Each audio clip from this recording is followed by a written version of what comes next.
Is a call for an uprising. Welcome to today's show. I didn't have to sit through this because you couldn't pay me to sit through it. You couldn't torture me or threaten torture. That would be worse than actually watching it, because I think I'd rather be tortured like with a wrench. But I did skim through the Macy's Day Parade because I was curious to see if there was going to be any agendas pushed. Now, I'm not doing a video to show you, oh, there's a pentagram and a star, because it's the Macy's Parade. I mean, the Macy's Parade is a pentagram, right? Along with 9,000 other companies that use the pentagram, and nobody says boo, and nobody goes, shouldn't they have their own logo? They all use the same logo, because nobody thinks.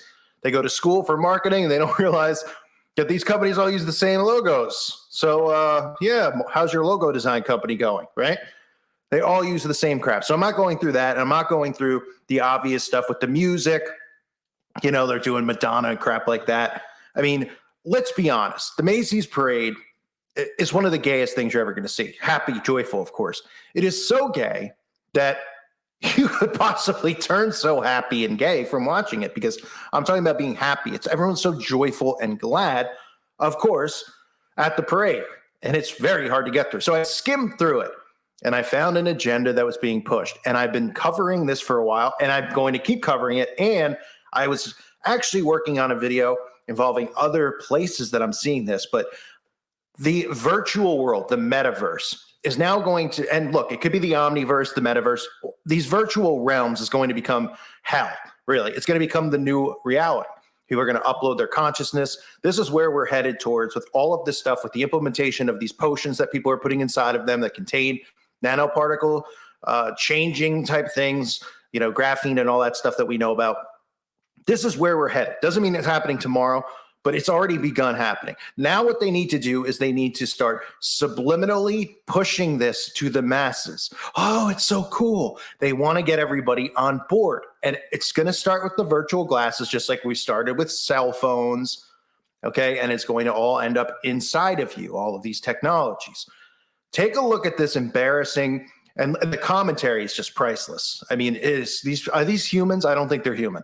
Oh, so neat, so cool. And Star Wars, of course, one of the biggest predictive programming films ever created, couldn't pay me to sit through that either, is being used because that's how they go after the youth, right? And you know, it's not just the youth. Who am I kidding? It's people in their 30s, 40s, 50s who are obsessed with this. So they use Star Wars, probably one of the most popular forms of mind control that they have. And what do they push? They push the virtual world, and they use faces and smiles, and oh my goodness, I can't believe what I saw. Take a look. From ILMX Labs, Star Wars, Tales from the Galaxy's Welcome to Hollywood!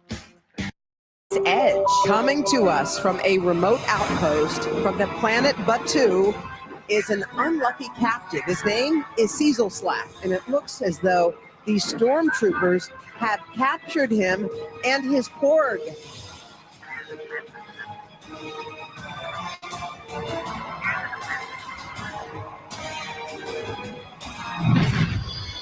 Oh, wow! The Millennium Falcon swooping in to save his Thanksgiving Day. Wow, look at that! That's amazing! Where's Han Solo?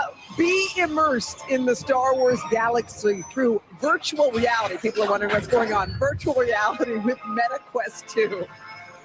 Yeah. Look how he just swooped in and grabbed him like that. Wow! Oh, wow. Oh my gosh, make the jump to hyperspace, Chewie! Oh, so cute. That is cool. A special. Okay, so that's an embarrassing performance, but you're going to start seeing this subliminally put in not just, you know, parades. You're going to see him put in concerts, music videos, things that the masses who are under mind control already watch and then want to emulate. People's behavior, obviously, in today's world is based off of them emulating these freaks in these music videos, in movies, and how these people act, the celebrities act in public. They all emulate them. Little do they know what these people really are. These people don't really act like they, you know, the rappers and the rock and roll singers, they don't really act like that. They're engineering people to act that way, to dumb them down.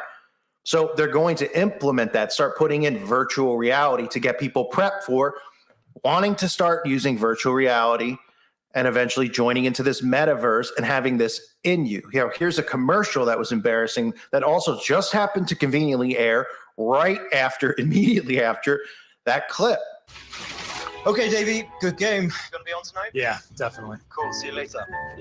Dear friend, my pal, best friend, there's Pass nothing it, we pass can it! do. Yes! That's how it's done. You wanna play one more after this? Yeah, one more. Yeah, I mean, actually, that was the first time I got my heart broken. Well, she didn't deserve you, Vic. Well, that got deep all of a sudden. Bit nippy out. So what? Right there. Got him. Let's tease it apart. Oi! Keep it down! No, you keep it down. Sorry, neighbors. I know. I can't stand mine either. Where were we? Winning. Oh, So, yes. let's get back to that. Right? And you could see in the commercial inside of this virtual metaverse, right? They even show you metaverse. It's working with the metaverse at the bottom.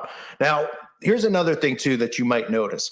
You saw some of the things flying around, right? That's for the people with the 3D glasses that comes in 3D. I mean, really? I mean, it reminds me of the guy from Back to the Future with the 3D glasses. I mean, does anybody really care? Ooh, it's 3D. It's in front of me. Well, we live in a pretty pathetic society, so these people do care, and they clamor for this type of crap. You'll see things like this over and over. And for people at home, you might not notice it because you don't have 3D glasses. I mean, none of us do. And we aren't in the virtual and any of this crap. But you notice that they've been inserting graphics all over the place. So here in the Macy's parade, they inserted these snowflake graphics, and they look really lame and stupid and fake. But they know this. It's only implemented because it's part of the transition into transitioning people into the virtual world. They're not doing it because they're going, wouldn't it look cool? Isn't it? I mean, because it looks even dated looking at it. It looks so stupid. This is what you're going to start seeing more implemented. WWF, WWE, my favorite people, right? The same people who who got my original channel demonetized, openly, by the way, confessed by a wrestler. So, which tells you that these people watch and listen because they care, because they're being exposed as being in the occult and they don't want people to know that. But anyway, they're using that as well. They have wrestlers coming out, and it's, they have these really lame 3D type graphics popping up. It looks completely corny, but they're doing it on purpose. They're not doing it because, they're like, oh, it looks so cool. I'm sure everybody there knows it's corny because they're transitioning. And the WWE, which I'll cover in another video, is transitioning into being a part of the metaverse. They're firing wrestlers left and right. People are like, oh, they're doing a big sale. Wrestling is going to transition into the metaverse. Watch. Vince McMahon is a very high-ranking occultist or Satanist. I don't know how to say occult. Satanist. Very, he's involved in some of the darkest, sickest. If you're over 40 and you find it impossible to lose weight, then you're going to want to see this. Stuff you ever could possibly imagine if you know all the deaths of wrestlers and things like that that surround the WWF, WWE. Anyway, he knows what's up, and he's doing this on purpose because they're transitioning to it. You might notice as well with the NFL. Instead of, for those of you who watch sports, or even if you don't watch it and you've seen it before, right? They'll show a player. For this example, we'll use Eli Manning, right? Because he's the best. No, I'm kidding. We'll use whoever. Who's a guy? I don't know. Tom Brady, right? Because it's talking about Tom Brady. Instead of showing Tom Brady's picture and saying Tom Brady from here, weighs this, throws right-handed, they're showing avatars instead. Now, this ties into the outbreak because they like to use every excuse they're coming up with has to do with the outbreak. They can tie anything into it. Oh, there's a shortage of this. Oh, people won't use cash anymore. Oh, there's a reason for inflation. Oh, there's a reason for food shortages. All of it because they could just get away with it. So they go, well, we can't take pictures because of the outbreak. Oh, right. But they can play football on the field together and rub against each other, right? They're transitioning people into this, an avatar-based reality, a virtual-based reality. You might see this and say, oh, I didn't realize that. That's okay. But this is how, when I watch any of this stuff, I see all of these things going on. I go, why are they doing that? Why is this changed? What is this doing here? And it's extremely annoying, which is really why I can't watch anything and enjoy anything, which is fine because everything on TV is satanic anyway. But even doing the research on this stuff, even if I try to step away and watch something I watched when I was a kid, it's all there. And now watching anything that's current today, even like the stupid parade, You see these things, the virtual pushing, right? The digitalization with all those snowflakes coming down, the wrestling doing it, football doing the avatars. This is going to continue to happen. So keep your eye out for this. If you watch anything or see anything, especially music videos, because these celebrities, they're already doing it in the music videos, but they're going to continue to push this. And it's going to, the more it happens, the more the people are conditioned, the more desensitized they are, the more normal it becomes. They don't go, why are the football players avatars? Why is the parade have 3D things flying around with 3D glasses? Well, they got conditioned for that with Pokemon Go and other things. Now it's starting to become normalized. People are getting ready for the metaverse. So you're going to see it over and over and over. And the repetition is going to be beaten into everybody's head. And they're just going to go along and step into the metaverse. It's not going to be like a thing where they're like, oh, what's going on? I don't want to get sucked into Super Mario Brothers. They're going to be transitioned into this stuff. They've already transitioned they've transitioned a lot of people in our society to be attracted to avatars and cartoon characters. That's how sick this world has become. And they're like, what's wrong with that? Oh, no, that's perfectly normal. Don't go out and date a girl. Go have relations with an avatar. And we know what people I'm talking about. Pretty embarrassing people. So this is where we're headed. I saw this in the parade. I wanted to point it out to you as I fast forwarded through it as quickly as possible, which was only about 15 minutes worth, even though it was like 2 hours. And there were other things in there. Of course, it ends with Satan Claus, and he's got the pentagrams by him, and just the nonsense that is the whole charade of indoctrinating people with Satanism and Santa, which I'll get into later on, I guess, as we get closer to Christmas. Why not? Since I've covered it pretty much every year for those who are new, and for those, again, who need to be refreshed on what it really means, because we could always all get pulled back in like, life's so miserable. I want to get a tree. And, the Bible and Jeremiah talks about not doing that. And Nimrod, and, so all this stuff is tied together. Anyway, I'm going off topic here. Just telling you, keep an eye out for the virtual pushing inside of television shows as well, everywhere, where they start pushing this stuff. And it almost seems like it's normal to see somebody wearing these freak show glasses over their head. Oh, it's just like when the cell phone came out. Now it's to walk around and watch people. Every single person's on a cell phone. People watch everywhere I go. Every person is walking around on a phone. Even old people are sitting there texting if they're in a waiting room or somewhere like that. I'm not. They are. And I'm staring at them. I'm just going, if you showed somebody this 30 years ago, they'd be like, what is wrong with these people? They don't even know how to interact with each other because they've been conditioned and desensitized into that behavior. Same thing's going to happen here with the virtual world. So keep an eye out for it. I want to thank everyone for being here. Reminder, check out the website at callfornuprising.com. I just put a new video up about the new variant. So you might want to check it out if you haven't. And of course, it's a safe place over there. You can interact with people for $2.99 a month, and it's well worth it. Hey, give it to somebody as a Christmas. Oh, right. We don't do Christmas. All right. Give it to somebody as a, hey, thinking of you present, right? Because, it's a place you can meet like-minded people. A lot of you try to share stuff here on YouTube, and you can't share it, but you can share everything over there. You can upload pictures, upload videos. You could film stuff in your own town going on and upload it. And, people can follow you, interact with you, watch all your posts, that kind of stuff. So it's really cool. And the stuff people are posting is really informative and great. So it's really active, which is what makes me happiest, to see people interacting and posting stuff all the time. And we're all learning. So we're all seeing things, I can't see everything. Other people see more stuff than I see. So it's a great place to share stuff. So check it out if you haven't. Reminder again to check out my other 2 channels. Make sure you sub. I'll be uploading new content over there as well. And a thank you to the Patrons and all of you for being here. I appreciate you guys greatly. Hope you're doing well. God bless you and your families.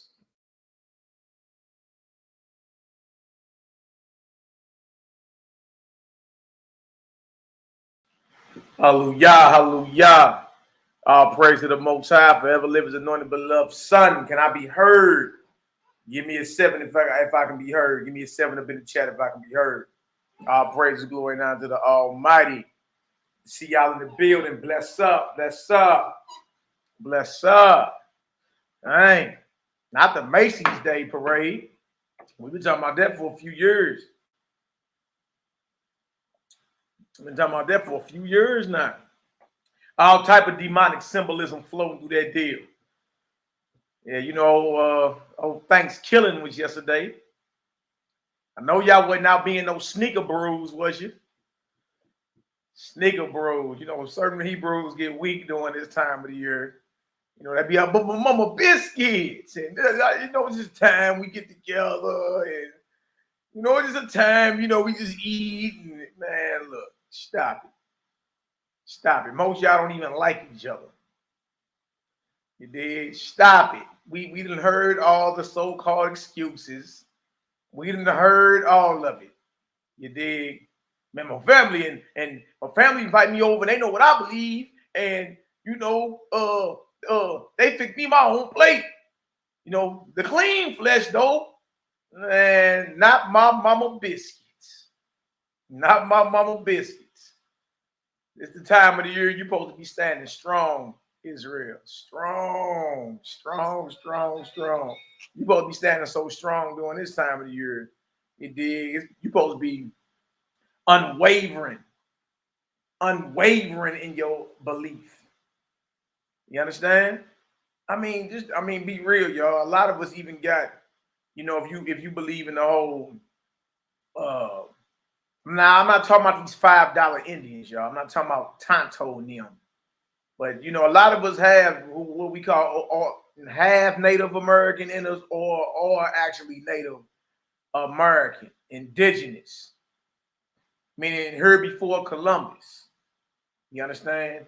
And that's easy research. I don't know why that sounds so surprising to a lot of people, but you understand? Most of us all just been lumped into one category. You got brothers that was coming over, you know what I mean, off the ships from the motherland, and you know, brothers that was already here, going back hundreds of years, if not thousands of years before Christopher Columbus was even thought of, coming over from the motherland and all that, left all type of statues and structures all mixed and all that. So, you know what I mean?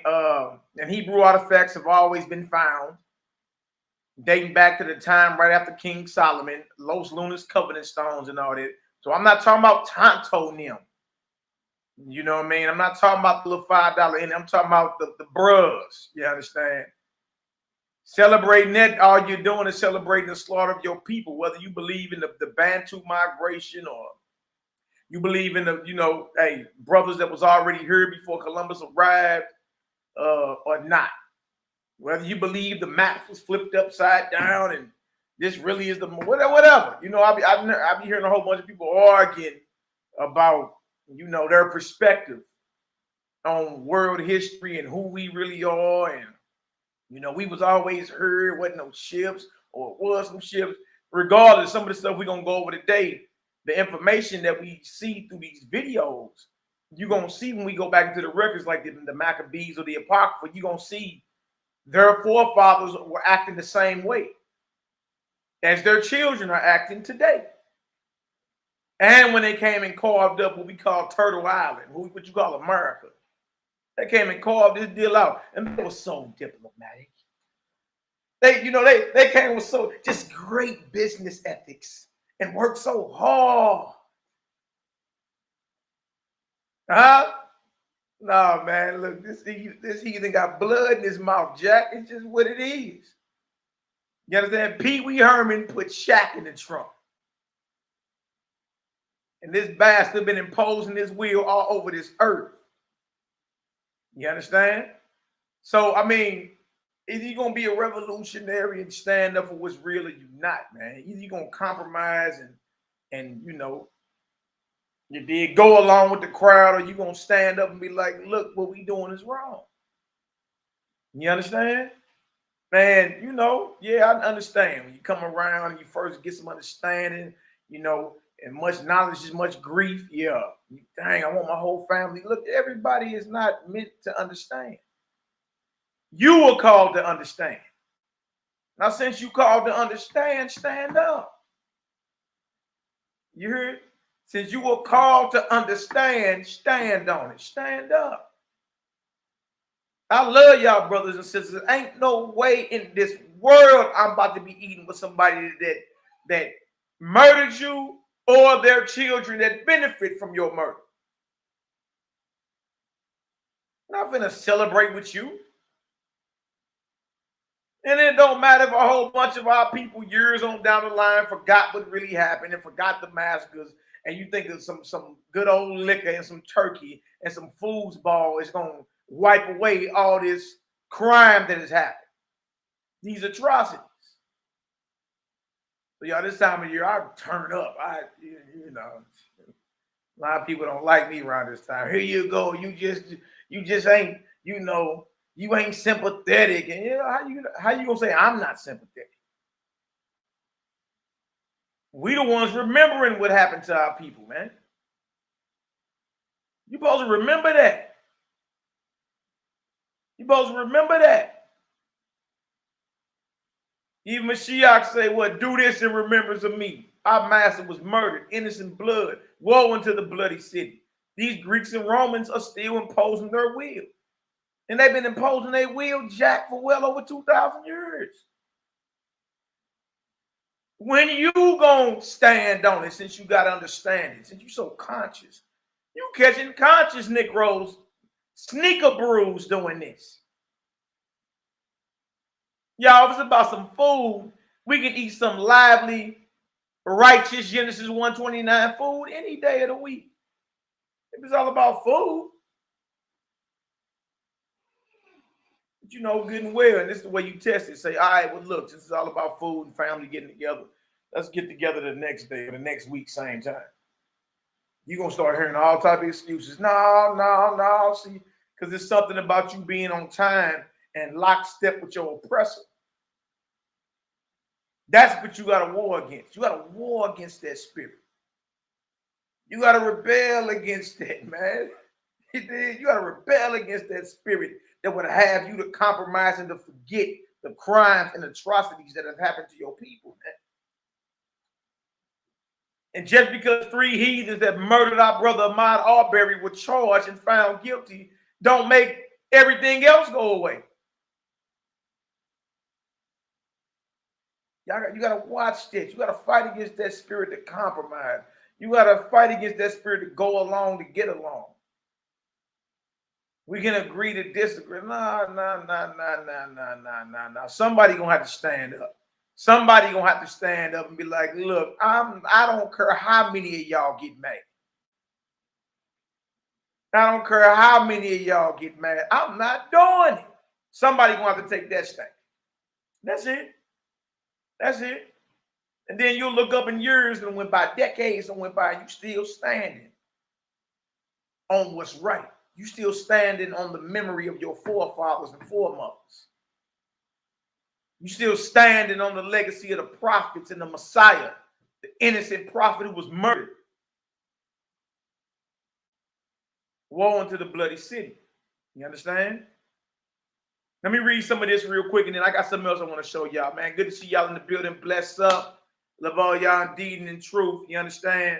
And I know, if it's your first time listening, this may be kind of a little harsh to you, but you got to fight against that spirit. Check this out. Have I been on her cursing? I ain't even used no profanity. It's just hard, bold truth right in your face that's uncompromising. You understand? And that scares our people today. That scares the devil. That scares our people that's been in agreement with him for so long. Right? This is righteous. This is how righteous men are supposed to talk. Bold like you love your people. Bold like you don't care what nobody got to say. I'm riding with the Almighty.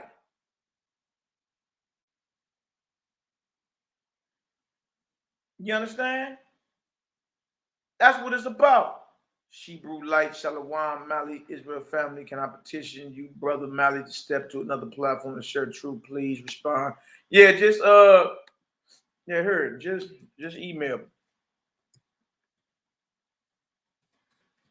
Just email me. It's all good. We set something up. It's all good. You gotta stand. You look, man. You gotta stand on what you know is right. That's it. That's it. What? Trip off this. Everybody worried about what they got. It's really all about your legacy, what you leave behind. So what your legacy gonna be? Oh, he just compromised and went along to get along, and he really wasn't making no noise out here, or was it like, the bruh stood on his strong convictions? That sister stood on her strong convictions. You understand? Just be real with yourself. Right? You got to fight that spirit that will have you bend over and compromise in this hour, man. I ain't doing it. That's it. You understand?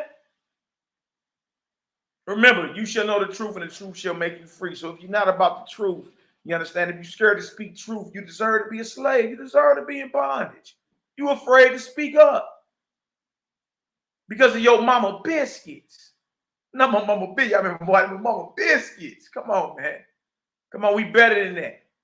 All right? I salute all the comrades. I salute all the diehard soldiers. You understand? That's part of our ancestral line. I salute that. You know what I mean? Going back to biblical days and even on the other side of this thing, man, you got brothers that stood up. I mean, they may not have been as, you know, had the understanding that you had, but what they did understand was, look, we at war. You understand? And I'd rather be broke together than rich alone, Jack. Just what it is. You understand? It's supposed to be always about the Most High's people and what you can do to serve your Creator and serve His people. That's what it's about. You know what I mean? That's all it's about, y'all. It ain't about any of that. And look, and when you declare yourself down with the Almighty, then you're going to have enemies out here. But that ain't necessarily a bad thing, though. It's not a bad thing to have enemies. Enemies keep you focused. Enemies keep you on your toes. Because you know there's somebody always out there that's critiquing you. You understand? So it ain't necessarily a bad thing to have enemies. That's cool. That's cool. Your father has enemies. Why wouldn't you? It's all good, man. So look, love y'all indeed and true. Let's get into some of this. Bless up to everybody in the chat, man. Abundant blessings from the highest heaven. In the name of YHWH'S, we send love, we send peace, we send balance, we send healing. We send healing. You understand? Into the hearts and minds, bodies, spirits, and souls of the elect. May the Most High honor all prayer requests in these hours. May you all receive a massive healing. May all these doctors be baffled. You understand? And may all our faith be increased. Hallelujah. All right, let me get into some of it. We're going to Nahum first, and then I'm going to show some more videos, man. Kind of going to bounce around for a few hours tonight. Nothing major. All right. Our people, a lot of our people, conscious and unconscious, been sneaking around. Sneaker bros. You know, and then you too late in the game to be trying to compromise with this devil, man. I don't even get it. Like, what is y'all on? No, I'm good. B. Lewis, Brandon Lewis, bless up, man. Abundant blessings to you and your family. You know, y'all been in our prayers on a major level. You know what I mean? Abundant blessings, speedy blessings, a healing that's complete, a healing that's understood to you, your wife, your son. Man, the Most High is great, man. I seen that card, bro. The Most High is great. Most High is marvelous. You understand? His hand ain't short, y'all. You know, you understand? So you dig? Hold on to him, brother. Hold on to him. And just know y'all in our prayers definitely. All right, let's share this real quick. Let me show y'all something. Let me show y'all something real quick. I don't mean no harm. Bless up.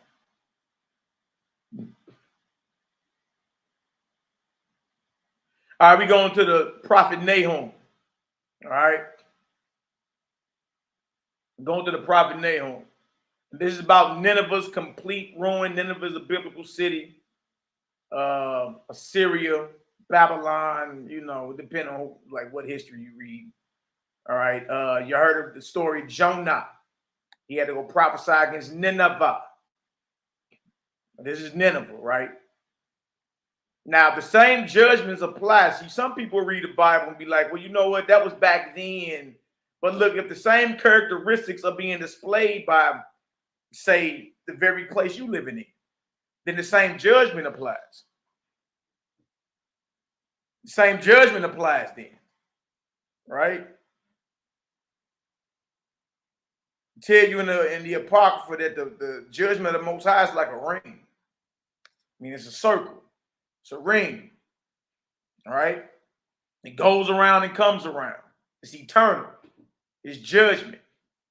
So if America is displaying the same characteristics of ancient Nineveh, then the judgment of Nineveh, you understand, applies to America as well. And not just America, y'all, because, you know, some people just caught up on just strictly on the USA. Y'all, this thing is worldwide. Worldwide. All right. But let's look at it. So no matter where you at, you understand if the characteristics of the ruling powers, you understand, are the same as ancient Babylon, ancient Assyria, ancient Egypt, the Greeks, the Romans, well, what the judgment applies to. All right. Woe to the bloody city. That's the name of the class today. Woe to the bloody city. It is all full of lies and robbery. The prey departeth not. Look, so you on stolen land. This whole thing, y'all, look. It should not be that hard to understand that this very empire is full of lies. I mean, after all, they got a day called Columbus Day, named after Cristobal Colon, or who you know is Christopher Columbus. Y'all trip off this. Who was credited with discovering the United States or the Americas. And upon his arrival, there were already people heard, number one. Two, he never stepped foot on the mainland of America. But you was all told that that man is the man responsible for discovering the United States. He never stepped foot on the mainland. For one, two, there were already indigenous people here. So not that long ago, most of our people believed that this man discovered America. And the entire world know, even those that descend from this bastard. Now, actually, he ain't discovered nothing. He found something, and it wasn't the place you call the United States. Correct? But yet this man is celebrated yearly. Columbus Day. Banks are closed. It's Columbus Day. It's a national holiday. Y'all, it ain't hard for you to believe a lie. You already believe in it. You already believe that this man discovered something that somebody else already had. And how did he take it over? Good business ethics, you know. Good old business ethics. Worked hard. Pulled himself up by the bootstraps. Good old Christian folk, huh? No, I took it by blood. Lies. Robbery. And they say the prey departeth not. Y'all, this already sounds like the history of where you at. That's just what it is. Truth is truth. So judgment is coming too. So the scriptures say, woe to the bloody city. Meaning woe, meaning judgment is coming. There's a judgment coming. All right? Judgment. Let's look up woe. Strong's H, 1945. Hoy. Hoy. Hoy. Hoy. All right, so. Okay. So we got woe. Ah. Ho. Oh, alas. Ah, alas. Ha, ho, oh, woe. Ho, he, a prolonged form of H, 1930. Akin to oh, ah, alas. Ho, oh, whoa. All right, I tell you the interjection.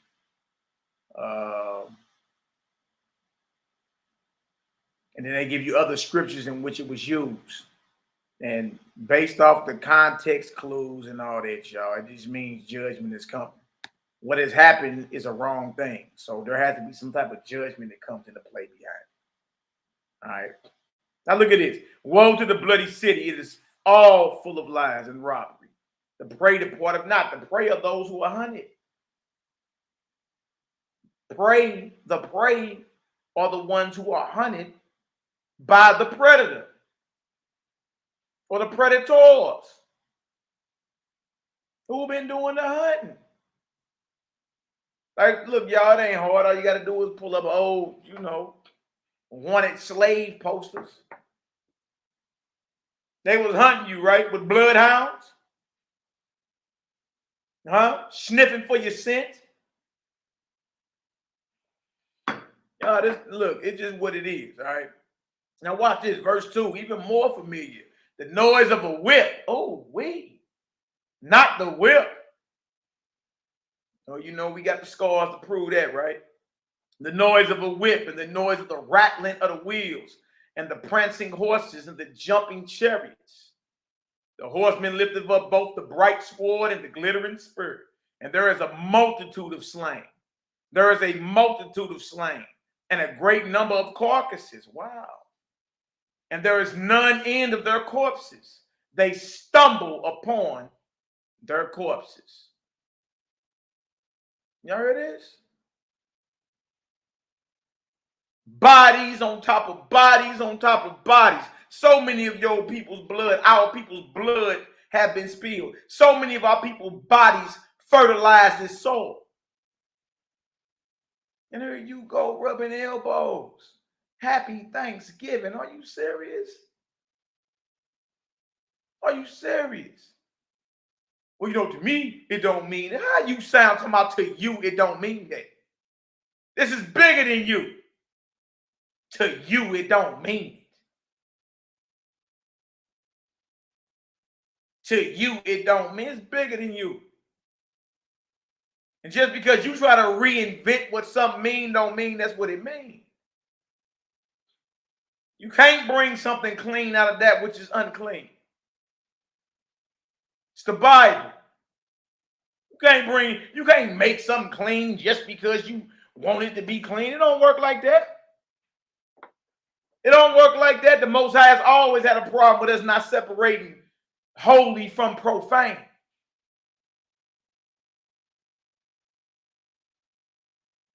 Look, this is the time of the year where you're supposed to stand. Since you got understanding, stand on it then. Stand on it. Just let people know, like, nah, baby, I don't even get down. Oh. And look, they conscious be so convicted. Well, I do it because, here you go talking about what you do something because and why. Like we ain't heard this before.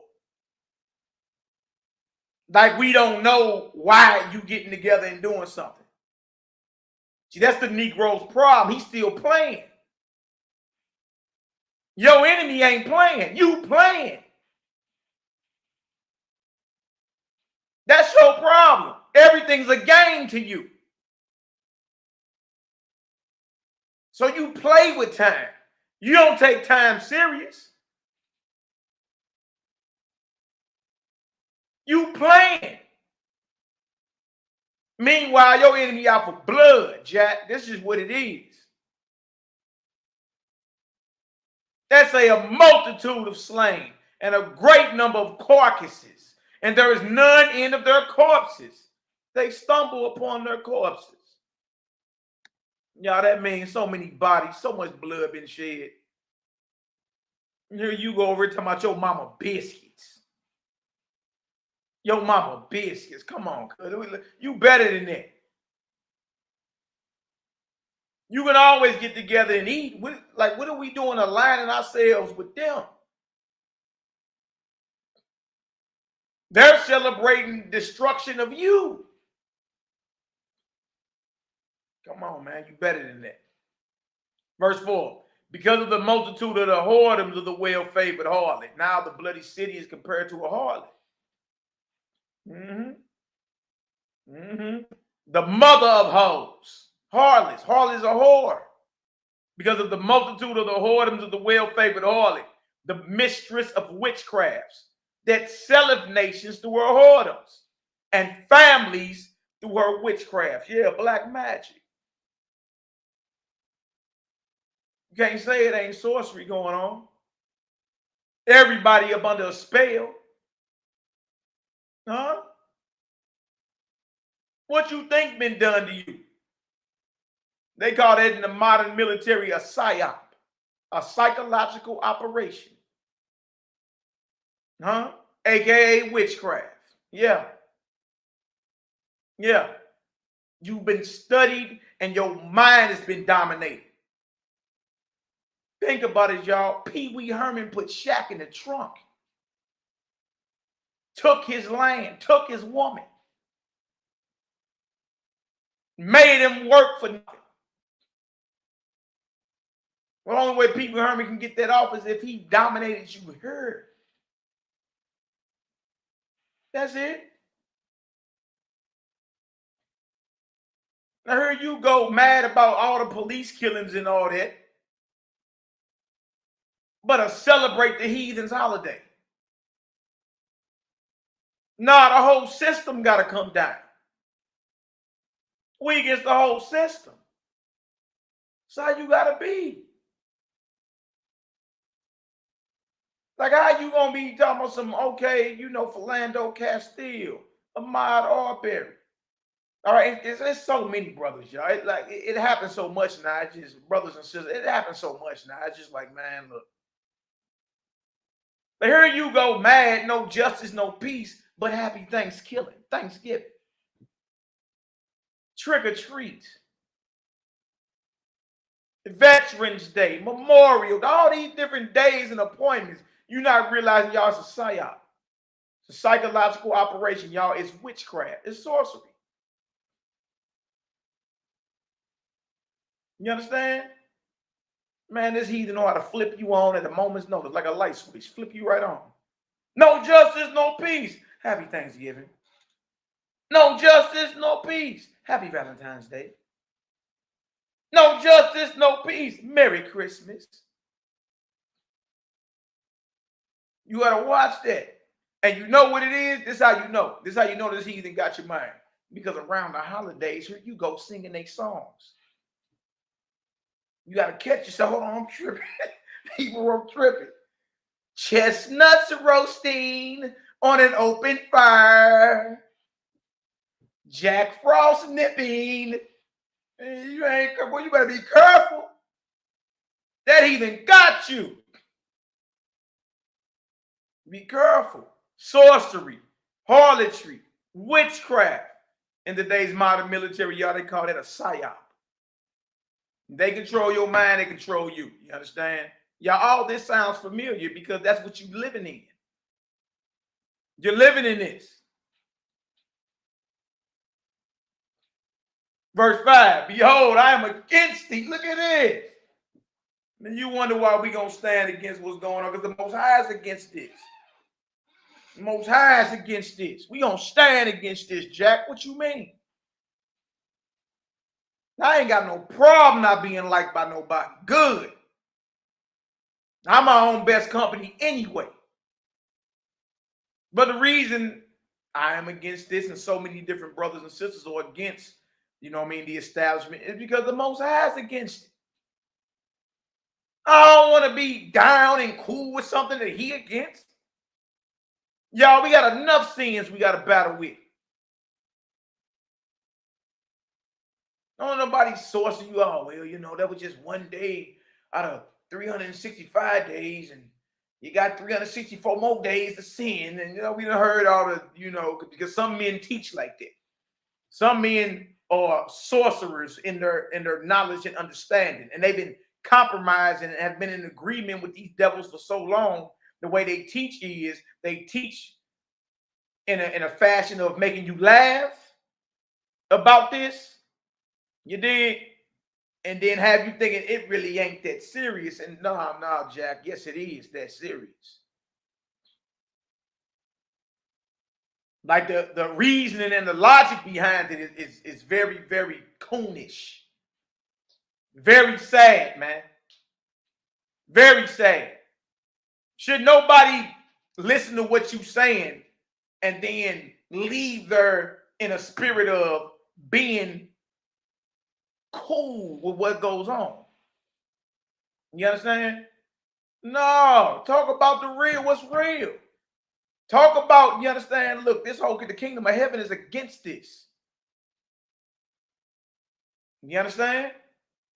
Kingdom of heaven is against this whole setup. This whole thing got to come down because it's against our power. He said he was against it. I'm against it. Not, oh, my family, though, ain't seen my mama and see my mama in 2 days. So, you know, I'm just gonna go on over there. You know, ain't no chitlins on the plate.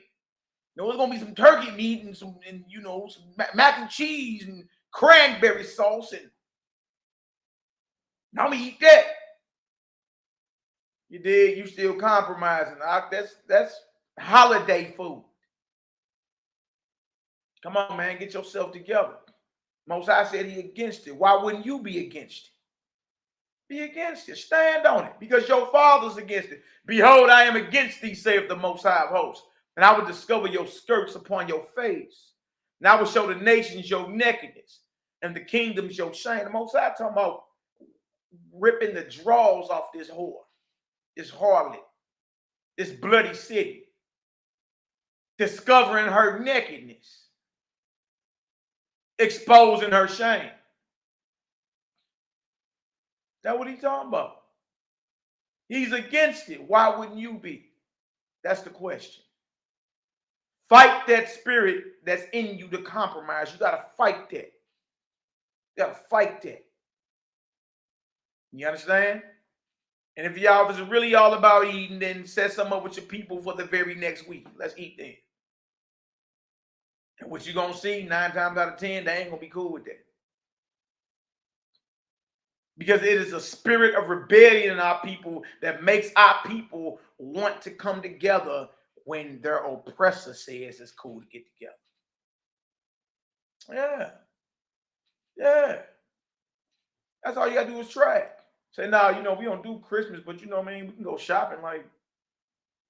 shopping next month. Too much like right. No. You know, you just got to get down on that day, don't you? Yeah, that's how you know. It's a spirit in them. Because when you say, you know what, let's go shopping, you know what I mean, for some appreciation. Because I ain't against, you know, hooking the babies up, the children up, hooking our loved ones up, you know, let's go shopping or something. Got a few extra dollars, let's go ahead and, you know, get you together. I ain't against none of that. But what I won't be doing is no Christmas shopping. What ain't about to be up in my house is no Christmas tree. We can go shopping next month, the month after that. You want to eat? Let's eat the week after that then. You ain't got to wait till February the 14th to show your love to your woman. Book you something and go handle your business. Go do what grown folk do. Why is it a spirit in you to align yourself with your oppressor when he say it's cool? That's what you got to fight. All right, I pray I'm making sense. If I'm making sense, give me an 8 up in the chat. Y'all know I ain't trying to lose nobody. All right, it's that time of the year we turn up. All right, we turn up. All right. Key lie dropping. Okay, yep. Blood touching blood, don't it? You know we ain't trying to lose nobody. That ain't what it's about, y'all. But you gotta stand. And if this offends you, ask yourself, why am I offended at a brother that's just speaking bold truth? That's it. You know, I ain't in here calling nobody. You know what I mean? No female dogs or none of that. The Bible said all it. I said whore. I mean, that's in the Bible, though. You see? Why would you be offended when I put the ugly truth in your face to deal with it? Now watch this. Verse 6.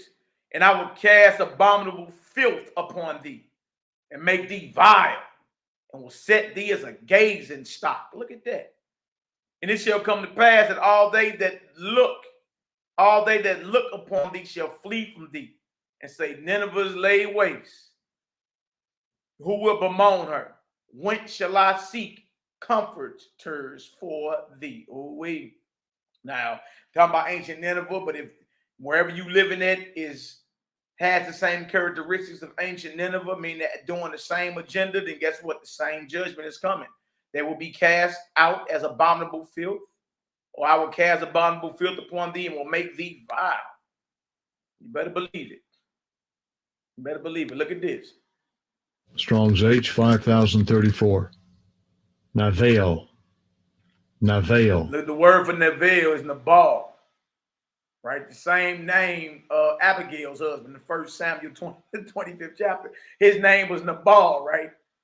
Now look at it. Moses said, I'm going to make thee vile, fade away, whir away, wither, disgrace, surely, dishonor, fall down, esteem is fallen, foolish, become the nothing, of naught, fall off, surely make vile, to be senseless, be foolish, to regard or treat as foolish, to treat with contempt, to sink or drop down, language, wither and fall, fade, to sink or drop down, to fall, wither and fall, fade, to droop. Look at that.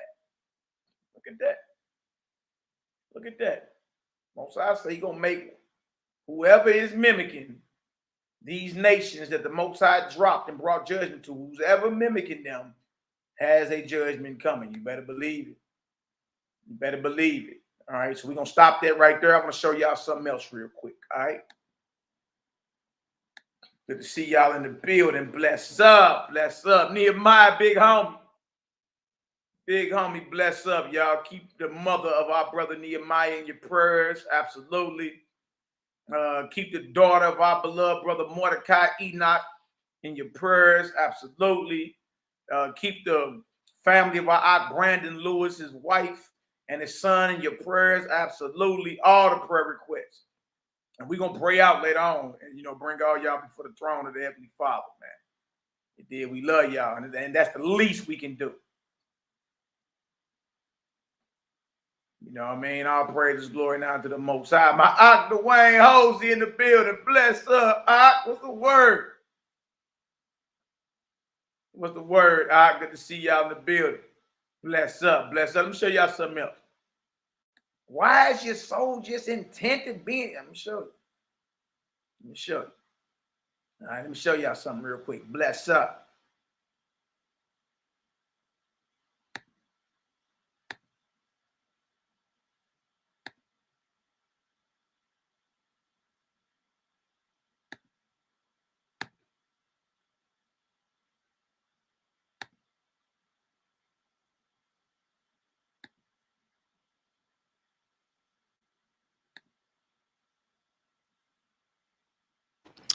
Peace, love, and light, family. It's your girl Ada coming to you here live and in living color with Chickasha Rising. Peace, light, and love to everyone out there on this Friday night. Hopefully everyone is doing well and being productive with their time and energy and being safe out there on this chaotic hell of a weekend. We are dealing with Thanksgiving weekend. You know, you have a lot of people out and about, shopping, etc., taking part of the bullshit and of the grand illusion.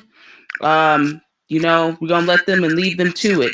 You know, you got people out here spending money that they don't have in the red, all in trying to be in the black on Black Friday. We're going to divvy in to, I wanted to talk about and give in reference and praise to the ancestors, but I wanted to focus on the brothers and sisters of the Pequot Nation, of the indigenous tribes of New England and Massachusetts, and giving them reference and things like that in reference to the massacre and where this whole Thanksgiving feast crap came into being. The whole historical concept of it is completely trash.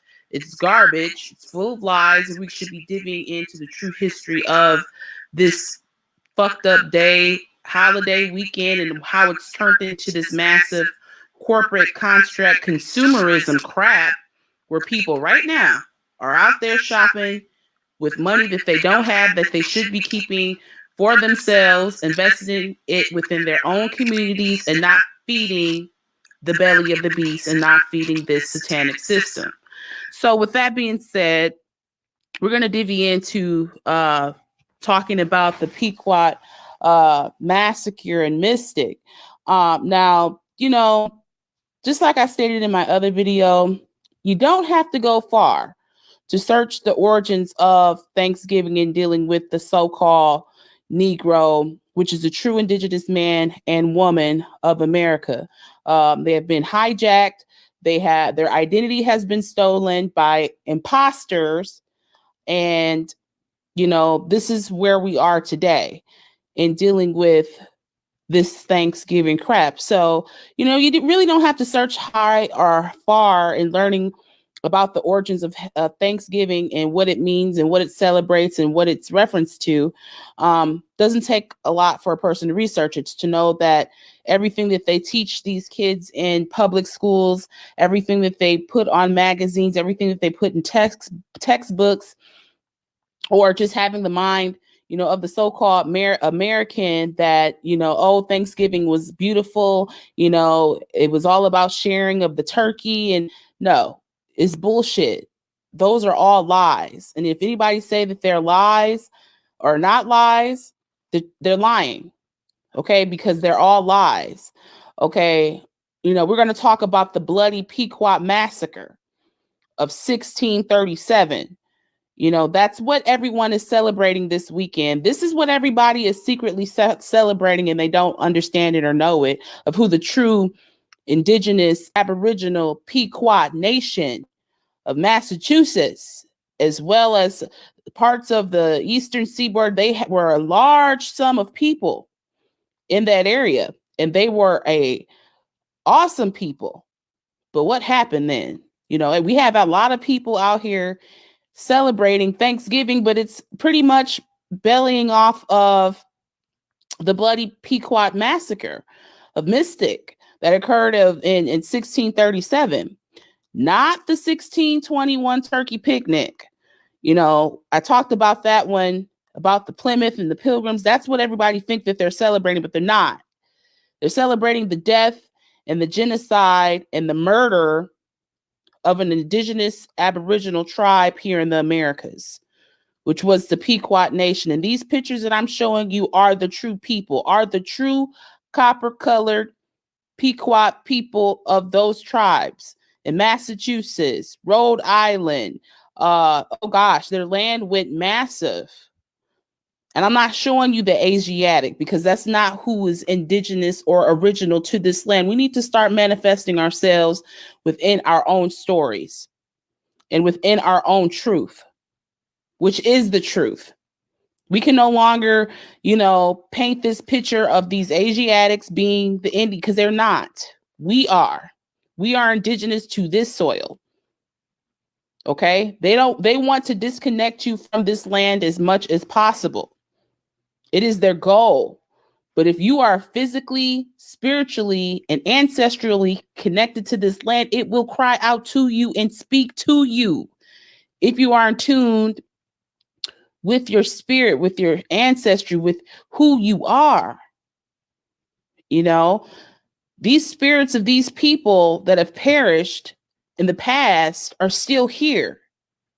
They call out and they want justice. And they want the truth to be told. And it's up to us to instill that truth. It is up to us as the original people of this land to share this truth and to teach the truth to the world, because they don't know it. And people have been lied to on a grand scale. History has been taught to mankind. History has been given to us in reverse. And these are the true people that I'm showing here. All of this, these pictures that I'm showing are the true people. No longer will we look at white pale people as being who we are. The true indigenous, autochthonous, original people, the indigenous people of the Americas. Okay, the copper colored people. This is the weekend that they're celebrating. They're celebrating the bloody Pequot massacre of 1637. That is what they are celebrating this weekend. Okay, and you've got them celebrating this day, which is a day of ethnic cleansing to the so-called Negro, which is the American Indian, making up several tribes in the Americas, crossing, like I said, Massachusetts, Connecticut. The Pequots, they were a mighty nation, warriors, and were an awesome people. They still are an awesome people. You know, but this day, the story comes from the real story. The massacre was on May the 26th in Mystic, when Captain John Mason, assisted by a Mohegan warrior, led a raid on the Pequots. Mystic Fort, some 700 Pequots, including women and children, were killed after the fort was set fire. So they went there and they killed these people. You know, they went there and they killed these people. They arrived to the shores and killed them. Is this not what they are doing today? Is this not what this white man did and going to that island in India and having those indigenous people kill him? But they weren't having it on that island. This is what they did. We are no different. They came to our shores. They didn't bring us nowhere. Y'all, they came to our shores. I want us to wake up to see that this is what all the stuff that they've done is what they continue to do. It's nothing different. It's nothing different. They came to the shores, a Massachusetts, Connecticut area, the Eastern Seaboard, went there, killed the women, killed the children, and set it on fire. The next day, Massachusetts Bay Governor William Bradford designated a day of Thanksgiving kept in all the churches for our victories against the Pequots. So you've got the Church of Christianity, Catholicism, with the Jesuits and the missionaries and the Puritans and all these goddamn satanic Peckerwood ass European people that came giving Jesus, doing their same shit that they've been doing, spreading their democracy, giving it to the Indian, the American Indian, which is the so-called Negro. It says Bradford later described the massacre in gory and horrific terms in his history of the Plymouth Plantation. History of the Plymouth Plantation. Who were on plantations, y'all? Was it the American Negro? Was it not the American Negro, which is the American Indian? These were contracts. I want us to see this in the business form. Our families were indentured servants that landed bad contracts with these people and doing business with them. And they came here, squatted, and took over. This is what happened. Okay, this is our history. And, you know, this is where it all goes back to. It's to the bloody Pequot massacre of 1637. And everybody is looking at the 1621 turkey picnic feast in Plymouth. We're not talking about that. That comes with that. But it has nothing to do with Thanksgiving. And the whole Thanksgiving, the whole national holiday, you know, it was clear. President Abraham Lincoln set the last Thursday of every November as a national so-called day of thanks. And it says a proclamation Lincoln issued on October 1863 is religious, and it paid homage to an almighty hand that might heal the quote unquote wounds of the nation and to restore the full enjoyment, quote unquote, of peace, harmony, tranquility, and union. No, there was no mention of the proclamation of colonists for Indians or turkeys or anything like that. You know, which it was a celebration of killing of the American Negro, of the Negroes, which is the so-called Negro, which are the true American Indians. You know, this was a day of feasting, and for them, not for us. They came here and took the fuck over. No, we have to remember that. We have to remember this is what the whole Thanksgiving Day is about. A day of Thanksgiving. These demons, these people, after they set that part of that village down, they burnt it down. The next day it said, the governor of Massachusetts, William Bradford, designed a day of Thanksgiving kept in all the churches for our victories against the Pequots. Bradford later described the massacre in horrific terms in his history of Plymouth Plantation. It was fearful sight to see them frying in the fryer and streams of blood quenching the same, and horrible was the stinkle and stint, he wrote. But the victory seemed a sweet sacrifice, and they gave their prayers thereof to God, who had wrought them so wrongfully for them, thus to enclose their enemies in their hands and give them so speedily a victory over a proud and insulting an enemy. Reading those kind of words, you know, it should make you think. This is what they did to us on this day. This is what this is celebrating. Okay? All the way back. Everyone's linking it to the turkey picnic feast in Plymouth. Yes. You know, it did happen, but it didn't happen the way that people are believing that it happened. And it's the wrong thing that they're looking at. You know, Thanksgiving, that's what the real Thanksgiving is about. The massacre. This is what this is celebrating. And the whole harvesting of the squash, all of this is reminiscent and the anniversary of it, because you get your crop in the fall, you harvest it. And they celebrated it around this time of year, celebrating the death of us and their harvest, thanking their God for them killing us. This is what this is celebrating. I want you guys to get the correlation here. You know, this is not what this is about. This is about these Puritans. This is about these people that came on the Mayflower, both European and so-called Black African, and like these people that came over here on this day, Thanksgiving. Thanks for taking. Thanks for raping. Thanks for the destruction. This is what this is about. And we sitting here on a full moon, and the ancestors literally cry out for justice because they want us to see the truth, know the truth, and to tell the truth. Because see, all is going to be revealed whether we do something or not. But don't you want to be credited for being right and true, not lying, but being at one with peace and nature and harmony of the earth and of the cosmos, as well as great spirit? This truth has to come out. And we're not going to sit silent and let this go. We are the true people of this land. We are indigenous to it. We have no beginning. We have no end. The jig is up. You know, we have to look at this correlation, and then you've got millions of us. I'll go into Black Friday another time. I'll go into Black Friday on another segment, but this is what this is about. Thanksgiving. This is what it is. It is the anniversary of them performing ethnic cleansing on us. The so-called Negro, the so-called Black man, which is the true American Indian of America, and killing the Pequots. This is what this is about. Thanksgiving.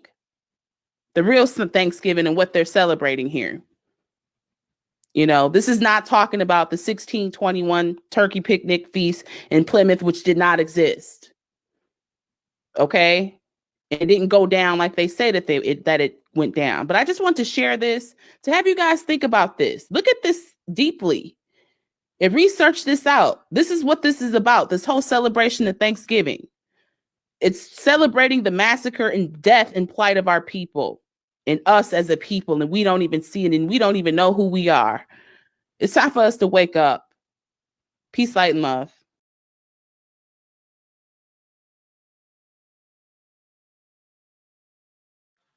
Say it like you mean it. Hey, she was going in, you know, regardless if you agree with 100% with her. And what you're going to find out is there ain't nobody on this planet you agree 100% with. You understand? But going over the sadistic crimes done, you know what I mean, for the sake of what we call Thanksgiving or Thanksstealing, I mean, those are factual. To go over, you understand, the crimes that are done even unto this day. You understand? So somebody got to stand up and fight. Stand up and stand against the tyranny. You understand? And it starts, y'all, by being down with the Most High is down with, and going totally against what everybody else is doing. All right, to some that seems radical. You know, to us is normal though. That's, I mean, you know, another day at the office. That's just what it is. All right, and you know, put that spirit of love and peace upon your families, man. Like, I love you enough. I got to tell you the truth. No, I'm not about to sit down. Look, it got to do with another nation, and it got to do with the slaughter of another nation over our people. You understand? Then nah, dog, I can't rock with that. Regardless if you believed in, natives was darker than us or whatever you believe. You understand? Me, what I'm saying is majority of our people running around here today will tell you that they got what we call Native American in them. You understand? So one way or another, hey, however you cut the pie, however you slice it, you understand? It still got to do with the murder of your people. Right? Murder of your people. Right? My grandmother, may the Most High bless her soul. She passed on 7 years ago. I think it was my father's mother, right? From Mississippi. Darker than me. You understand? And y'all, I'm gonna tell y'all like this. Y'all thought my granny had a perm in her hair. Y'all thought she had a perm in her hair. You did. My granny straight. Look, my granny was so dark, her nickname growing up was Soot. If any of my family listening, they know I ain't lying. They used to call my granny Auntie Soot. Like the dirt, the soil, soot. You understand? So a lot of us have what we call, or what they term as native in us, man. So, you know, it is what it is, regardless of how you feel, what it is. And what I'm not about to do is argue with nobody about nothing. The fact of the matter is, the same heathens that's been dominating, that third and fourth beast of Daniel's vision that's been dominating well over 2,000 years. You understand? That agenda is running on automatic. So how could you? I've seen some of the hardest men claim they revolutionaries, claim they, you understand, conscious, and they be over there kissing under the mistletoe, celebrating all these so-called appointments of these heathens. You know what I mean? It's just what it is, man. So, you know, hey, peace, love, light, healing, and balance to y'all. Let's get into another scripture. Let's go to the book of Habakkuk, the prophet. Habakkuk, the 2nd chapter. Stand up. That's all we saying. Stand up. All right, Habakkuk, the 2nd chapter. Let me pull this up real quick. All right, woe unto the bloody city. Nazarene edition, part 46. Bless up. You from Hattiesburg, huh?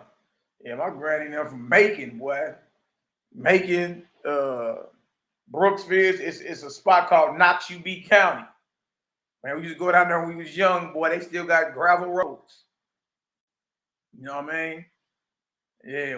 Yeah, you talking about out the mud. Out the mud. You know what I mean? Yeah, our family right out there south, right out Mississippi. My mom and them family out from out east. You know what I mean? My old dude side of the family, whether it's my granddaddy or my grandmom and them, they both of that side of that family is Mississippi.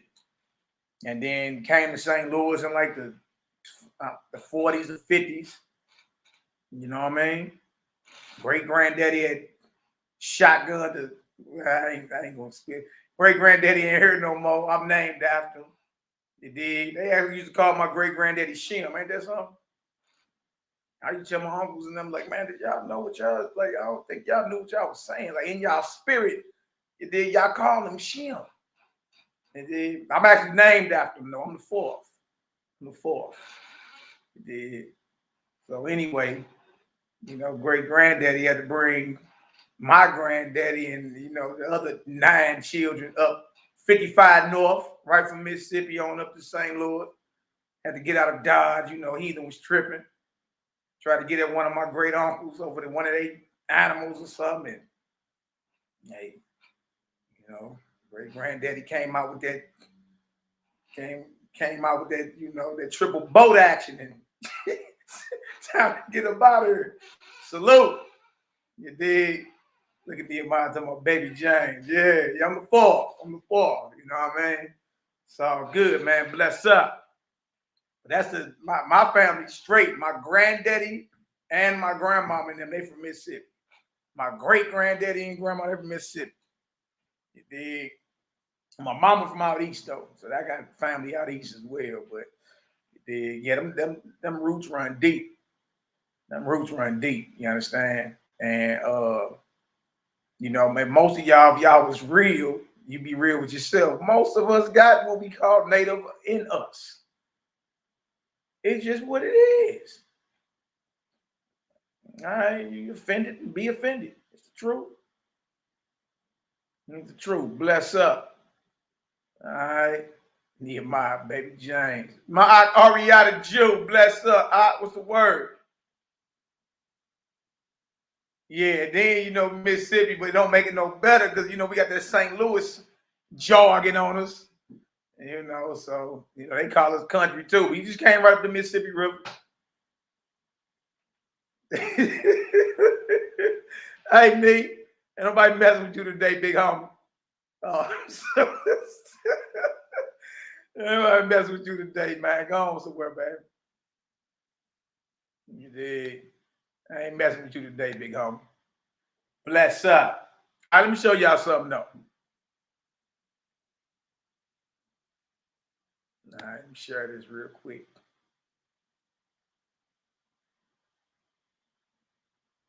Yeah. My Reginald Jones, my granny was Blackfoot as well. Yep. Straight was a major force in my life to 20. She passed in 2014. She was in her 80s. You did, but major force in my life. Straight up. All right, let me share something with y'all. Let's get some more scripture.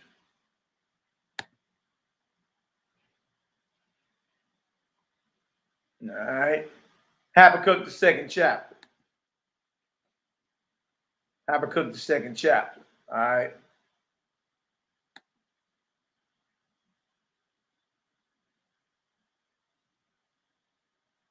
Reginald Jones, bless up. All right, bless up.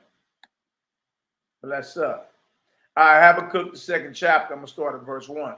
I will stand upon my watch and set me upon the tower, and will watch to see what he was saying to me, and what I shall answer when I am reproved. And the Most High answered me and said, write the vision and make it plain upon tables, that he may run that readeth it. For the vision is yet for an appointed time, but at the end it shall speak and not lie. Though it tarry, wait for it, because it will surely come. It will not tarry. Look at this. Look at this. So the Most High told Habakkuk, you know, write the vision. When I give you, write it. And you can bet your bottom dollar, take it to the bank, it's going to come. At the end, it will speak and not lie. Though it tarry, though it don't happen right now, wait for it. It's coming. All right. Most High's word would never return void, y'all. Believe that, know that. Never. Never.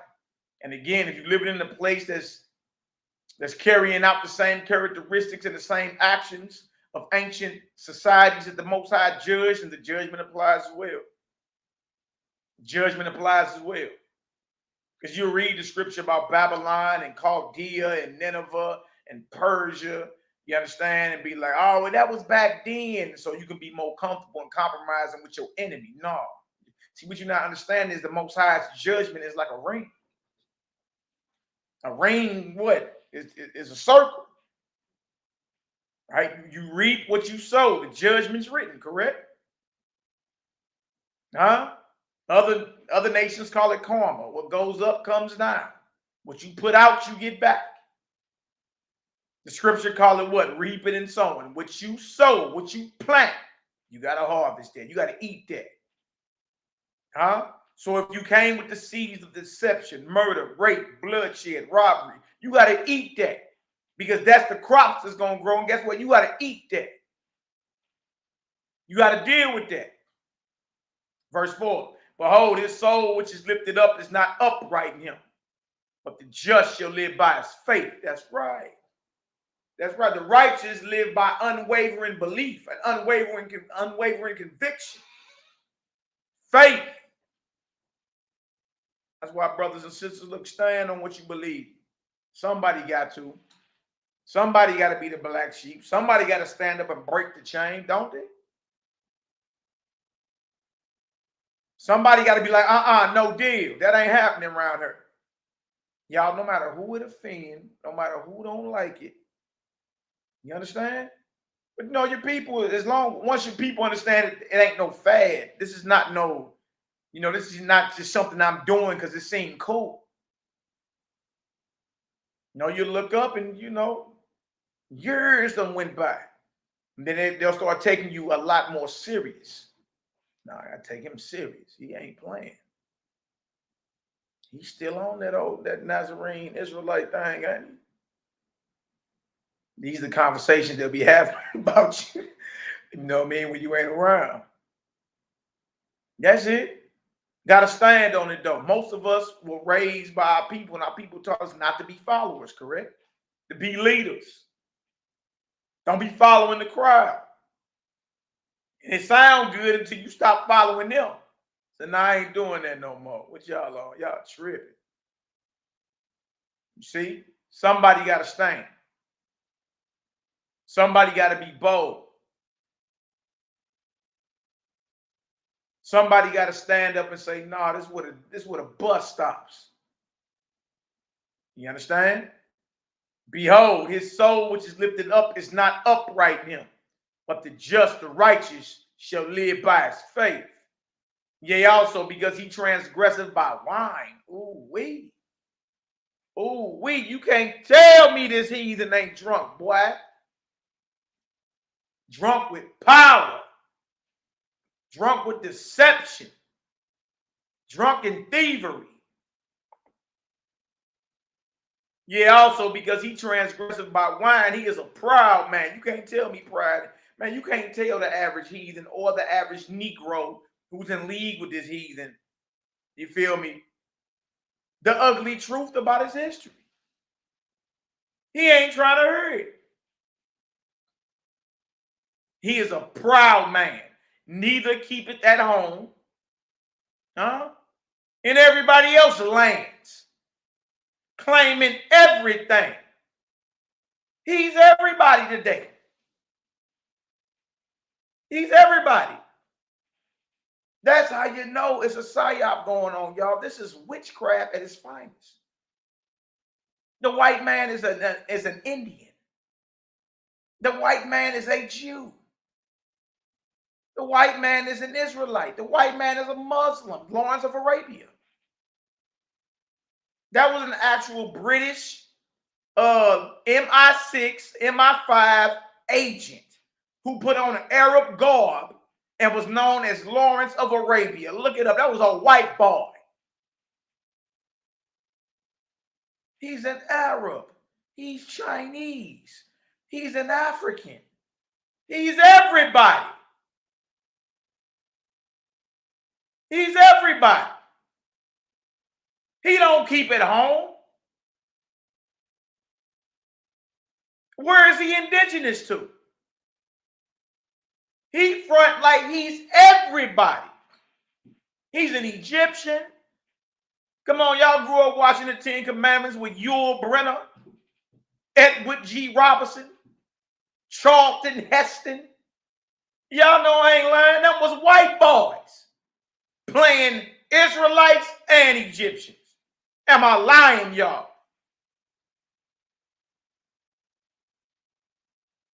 Yul Brynner played Ramses, the Pharaoh. Charlton Heston played Moses. And Edward G. Robinson played that sellout Negro David. Huh? From the tribe of Reuben, I believe it is. Everybody. He's everybody. He don't keep it home. Who enlargeth his desire is hell and is as death. Who is this talking about? Who is this proud man that's drunk with power? Who don't know how to stay at home where he's really from? Who enlarges his desire. What he want, he go get it. And is comparable to death and cannot be satisfied. But gathereth unto him all nations and heapeth unto him all people. No, it ain't take long for the world to believe Israelites are white folk. Just a little time. That's it. A little time. A little psyop. Little domination. This man is everybody. Name the culture he there. And fronting like he the one that started the culture. Stop it. Stop it. He's everybody. Most of you grew up believing who we call Messiah was a white boy. King David was a white boy. Y'all, it's a psyop being ran on you. A psychological operation. That's what they call it in the modern military. The Bible calls it witchcraft. Sorcery. That's sorcery being conducted on you. Non-stop. And if that's the image of God and you don't look nothing like that, who you in the image of? Who you in the image of? Darkness? Huh? Who you in the image of? If everything opposite of you is considered God and great.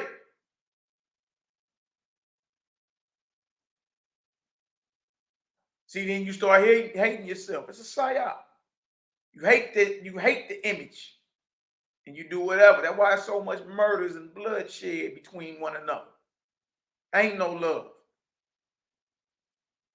Psyop. If he's the image of God, what that make you, Israel?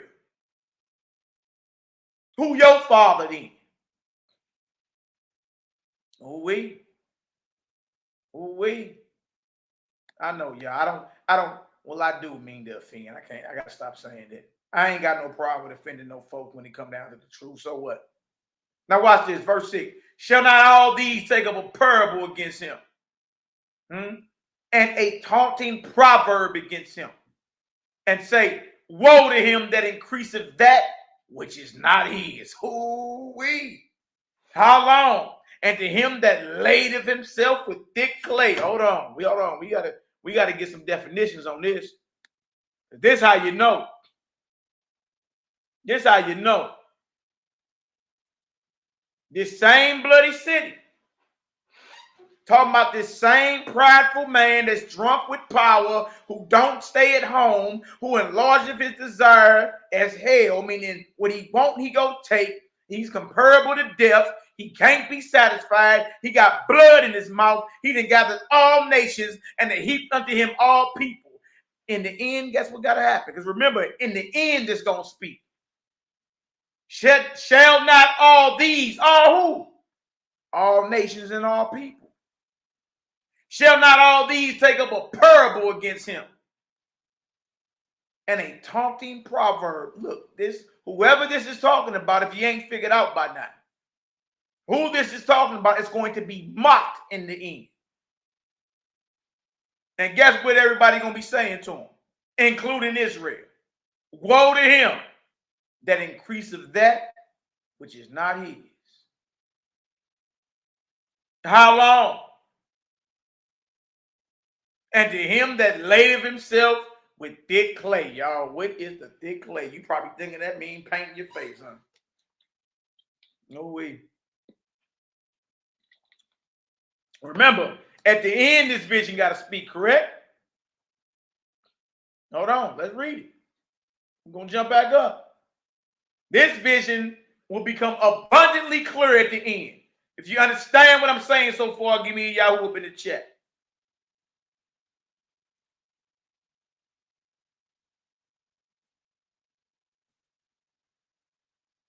You know we ain't trying to lose nobody. This will be abundantly clear in the end who this is. So if it's crystal clear, then y'all, by deductive reasoning, you in the end. At least at the end of Habakkuk's vision. No way. Oh, I see Yahoo's. Okay. So remember verse 3. For the vision is yet for an appointed time, but at the end it shall speak and not lie, though it tarry, wait for it, because it will surely come. It will not tarry. Ooh-wee. So this vision is about to end. Now, when we get down, now remember, this same nation is drunk with power, transgressive by wine. It's a proud man. He don't keep it home. He enlarges. Who enlarges his desire is hell. He go take what he wants. Comparable to death and is as death and cannot be satisfied. He want all the power. He want all the resources. He want all the domination. But gathereth unto him all nations and heapeth unto him all people. Shall not all these, everybody that you subjugated, dominated, poured your witchcraft on, shall not all these take up a parable against him and a taunting proverb against him and say, woe to him, judgment to him that increaseth that which is not his. This is not Christopher Columbus land.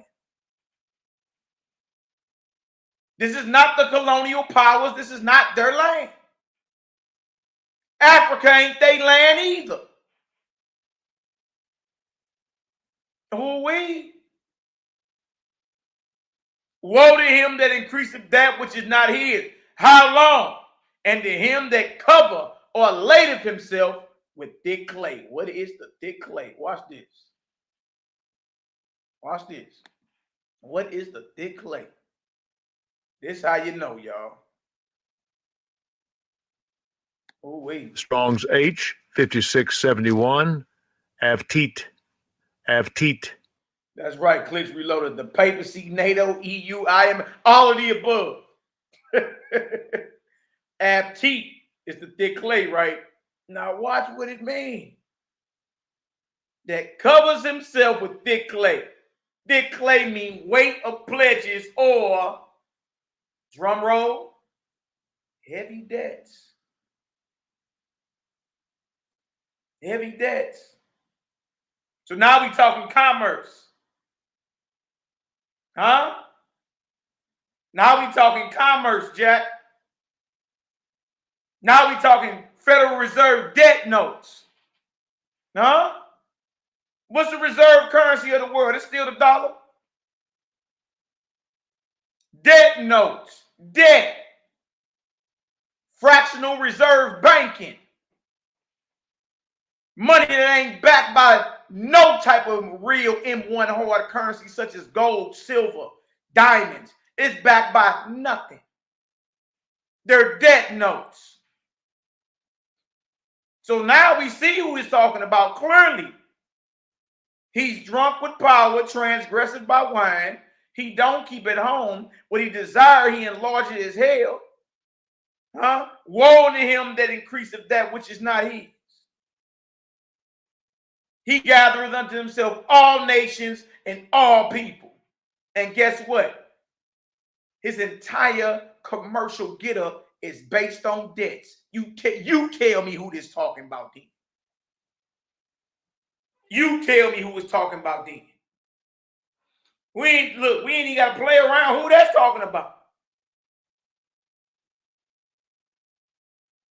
The entire world is up under this so-called Federal Reserve debt note. Huh?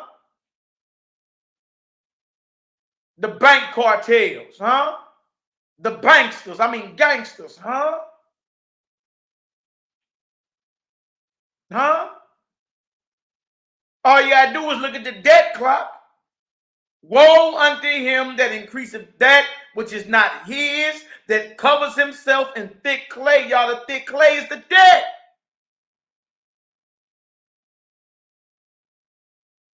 Commerce.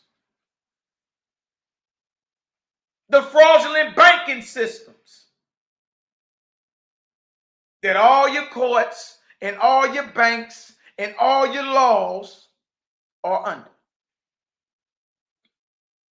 Oh, wait, boy. You tell me, since it ain't him, who is it then? Because remember, at the end, this vision gonna come clear.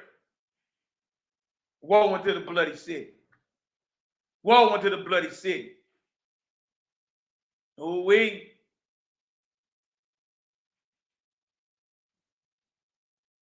Hey, what you say, Clips? You say, Clips? We know they in the hands down exactly. Y'all already know. Y'all already know. So that right there, y'all ain't just talking about somebody that paint their face. All right. And to him that cover or lateth himself with thick clay is talking about an entire commercial banking setup. Where else you gonna get debt from? And y'all, debt is equivalent to sin. Yeah, look, and true about this, y'all. They know it. They know it. The SBA was out here giving out all these so-called loans and all that. And then you can turn right around and get them what? Forgiven. Well, you only need to be forgiven if you're doing something wrong. If you're sinning, right? Because debt is equivalent to sin. Guess what? And they know it. They know that so-called money you run around killing yourself over is a crime. It's fraudulent. They know it ain't backed by nothing. They get out there and give you these loans and say, oh, we're going to put you in the forgiveness program. I'm like, ain't nobody listening to the words they saying. They playing word sorcery on you. What you mean forgiven? Why? Because the dollars that you get represent debt. Debt is equivalent to sin. Sins ought to be forgiven. Yeah. Oh, I got my PPP loan forgiven. Why would they even come up with a forgiveness program if they didn't know what they were doing was fraudulent? If the very dollars that you spend is not a crime, aka a felony. It is. How people are dying over debt notes, sin. And the Most High say, woe to him that increases that which is not his, how long? And to him that lateth or cover himself with thick clay, heavy debts. I know somebody mad now. Ask yourself what a so-called loan program is called a forgiveness program. Why don't you just call it payoff? Paid in full. Why out of every word you can choose, you choose forgiveness? Well, forgiveness come into place with sins. Debts are equivalent to sin. Forgive us our debts as we forgive our debtors, correct? Oh, y'all, that means the very Federal Reserve notes you spending is a crime. It's a felony. It's sinful. They got to be forgiven. Ooh-wee. Verse 7, look at this. Verse 7. Shall they not rise up suddenly that shall bite thee, and awake that shall vex thee, and thou shalt be for booties unto them. Y'all, that's not booty meat. It's talking about them being a spoil. If you sow the seeds of robbing and rape and murder and all type of deception, you got to eat that. It's a universal law of the Heavenly Father. You reap what you sow. You eat what you plant. No way. Because thou hast spoiled many nations. All the remnant of the people shall spoil thee. Because of men's blood, and for the violence of the land of the city, and of all that dwell therein. Woe to him that coveted an evil covetousness to his house, that he may set his nest on high, that he may be delivered from the power of evil. There it is again. All this is done so you can have what? The authority and the power in this earth. Oh, don't worry about it. Good old white folk. They got it by good business ethics. Worked hard, you know.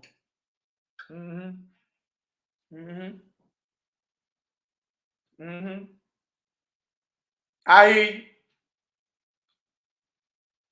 All right. Now look at this. Thou hast consulted shame to thy house by cutting off many people, and hast sinned against your soul. Y'all, violence boomerangs. Bullets boomerang. Meaning what you put out is guaranteed to come back. You ain't doing nothing but committing suicide, being evil out there. Being evil. You understand? Not getting better. doing the stuff you ain't supposed to be doing. You ain't doing nothing but digging your own grave. So the judgment has to come. That's just what it is, y'all. Every few thousand years, the earth goes through all types of changes and shifts and all that. It has to happen. You don't be the one in the way. Let the Most High do his thing. Let the Most High do his thing. You understand? You don't be his enemy by compromising. Because based off what we read in the Most High saying, woe to the bloody city. You done consulted shame to your house by cutting off many people and has sinned against your soul. By you being this evil toward all the indigenous of this earth, including the Most High's chosen. You ain't did nothing but dig your own grave. That's it. You got to eat that. Verse 11, for the stone shall cry out of the wall, and the beam out of the timber shall answer it. Woe to him. Woe to him that buildeth a town with blood and establishes a city by iniquity. Oh, wait. Oh, wait. Oh, wait. Oh, wait. Somebody mad. Somebody mad. But I love you, though. I love you, though. You understand? That was talking about a vision at the end, y'all. And how ironic. How ironic that it's talking about a whole debt system. Debt system. Blood, deceit, robbery, murder, cutting off people. Many people. Right? That's why, you know, it's brothers and sisters that's very strong in their conviction that refuse to even compromise in any of this. And you're not going to woo me. You ain't going to woo me like, oh, you know, that's just when family get together. And whatever. Most of y'all don't like each other anyway. And if it was about family getting together, you could have been came and checked on. So we're not trying to hear that. You understand? We're not about to paper over what has happened here. That's just what it is. Right? And the scripture straight tell you, woe unto him that establisheth or buildeth a city or a town with blood. Was not this entire establishment set up by rape, robbery, murder, and deception? Well, the Most High is against it then. You get out of the way. Quickest way for this devil to come down, you got to stop doing what he's doing. Stop aligning yourself with him. That's it. Do what the Most High call you to do. And even amongst the awakened, you know, Israelites and all that, there's an awakening within an awakening. Even with that, there's an awakening within an awakening. All right. You dig? There's a remnant of the remnant. Believe that. You dig? So you got to be strong out here, man. All right. You got to fight that spirit that's on you to compromise. Fight that. But everything you got, stand against it. And always stay true to your convictions. Stay true. You understand? To the voice of the Most High. Because the Most High speaks to every last one of us. All right. You know it's him. It'll be a righteous inspiration. You know it's him. Oh, that's the Heavenly Father. You understand? That's one of his messengers giving you an inspiration. But you got to stand against that spirit to compromise, man. You know how much blood been shed? That one scripture we read say corpses on top of corpses. Oh, I got something else I want to show y'all. All right. That's right, cutting up. Oh, right? You got to focus on the reality we want, y'all. All right, that's right, Clips Reloaded. Jekyll Island. They don't know about Jekyll Island or Turtle Island. Leanne Yvonne or Evan. My beloved sister, bless up. All right. Let me share a screen real quick. Got something else for y'all. Oh, Everybody talking about they want to eat them some turkey.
Man, oh, wait, boy.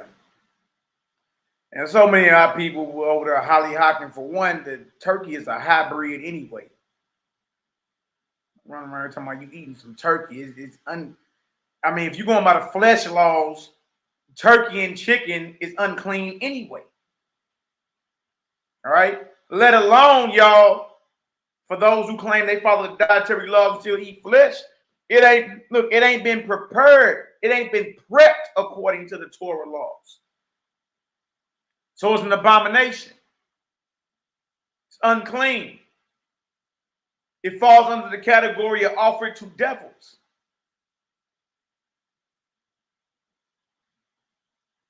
That's just what it is, man. I mean, it's crazy. I be running around talking about they keeping dietary laws. I mean, this is clean flesh. And then nobody goes into AI where you know it had to be. If you're going by flesh laws, I don't go by the flesh laws. I don't eat flesh. But you know, there's stipulations on going by flesh. And if you're eating flesh, what you're eating had to been prepared a certain way, slaughtered according to the Torah. And if it's not, it's unclean to you. It's an abomination. You didn't shed blood. And guess what? You should be cut off from amongst your people. That's serious. That's serious. All right. And even during the time, because we got the dedication coming up. All right. During the time of the dedication. All right. And these brothers had flocks. They had lambs and goats. And when the Greeks came and Hellenized Israel, it ain't like they ran all the lambs and goats and all the livestock out of Israel. They were sacrificing pig on the altar. But I'm saying, why didn't the average brother who was fighting against the Greeks just, if he was hungry, go grab something out of his flock, execute the flock, you understand? Make him an open flame and roast that something and eat it.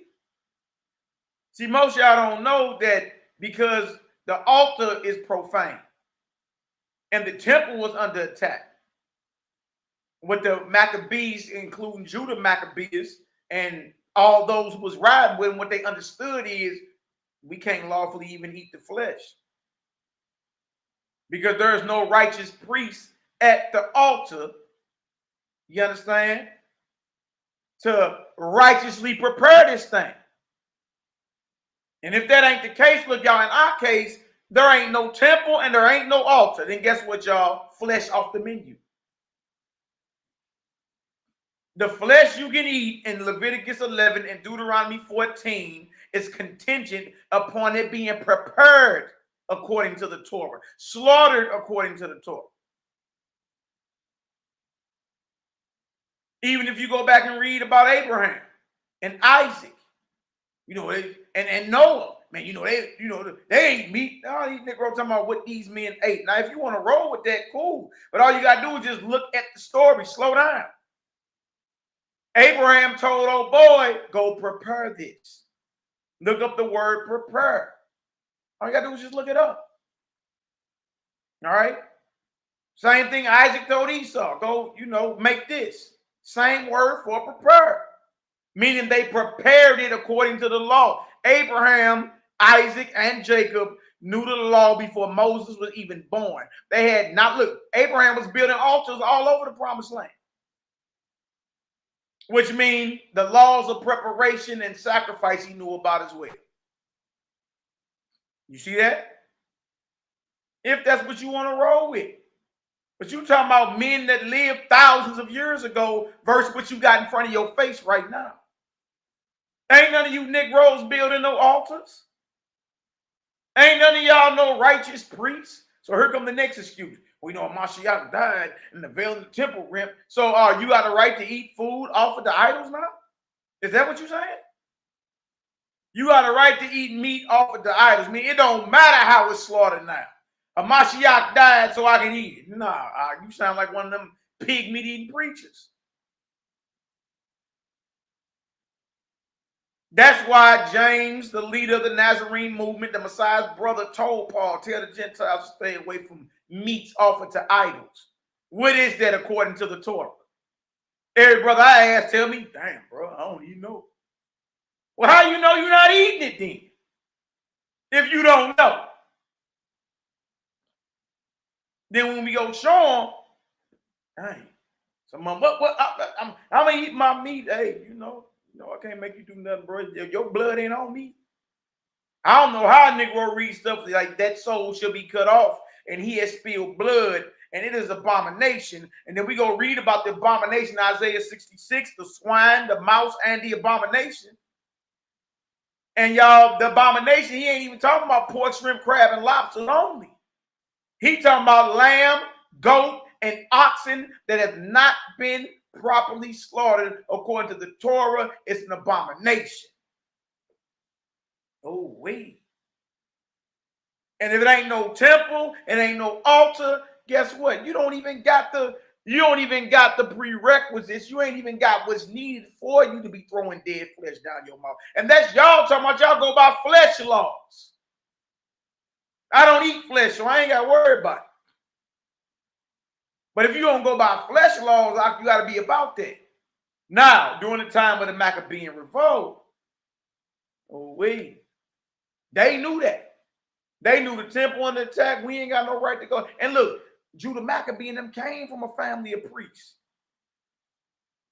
So you mean to tell me the entire Maccabean revolt of the Hasmonean War was fought on plants, herbs? You think I'm lying? We gonna go show it. What you mean? Like it ain't nothing to show it. We gonna go show it.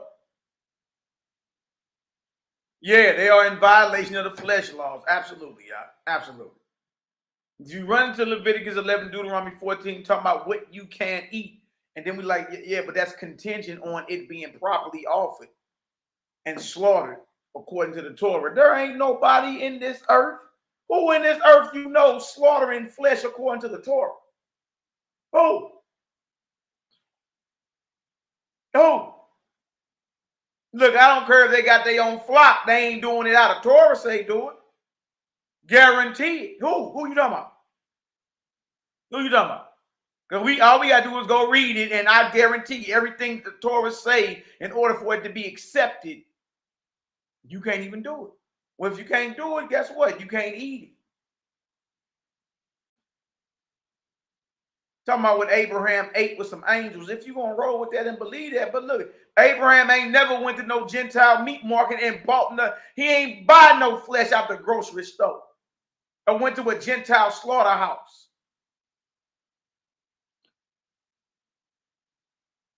No. According to the Torah, it got to be slaughtered a certain way. What do you think the imposter, the so-called Edomite, or the so-called Idumean, or the so-called Ashkenazi, however you want to play who he is, where do you think he get this whole idea of something being kosher from? They get that out the Torah. Now I'm saying just because he say it's kosher is good, because they do something else. They do all type of rabbi rituals, and they ain't talking about that. I'm saying, but the idea of it being ritualistically clean, so a Yahudi or an Israelite can eat it. They get that out the Torah. It's in the Torah. Same book of Leviticus these Negroes run to and say they can eat it. Come on, man. We got to be real what we saying. All right. All right. So look, let me show y'all something. All right. Let me show y'all something about the Maccabees and all that. I just got a little bit more we're going to get on now. We're going to go in hard body tomorrow. All right, we're going to go in hard body tomorrow if it be the most I will. All right. I'm trying to see if I want to, how we going to do this. Let's go into the Maccabees first. I had some more videos I want to show y'all, but I think we've seen enough for today. All right. I want to show y'all this. Because this is the season that we in. And NehemiYAH and EMA. We need to count them dates and find out exactly. I know it's coming up early December about the dedication, so we can let everybody know. All right. Judah Maccabee and them ate plants for 3.5 years while they was waging war against the Greeks.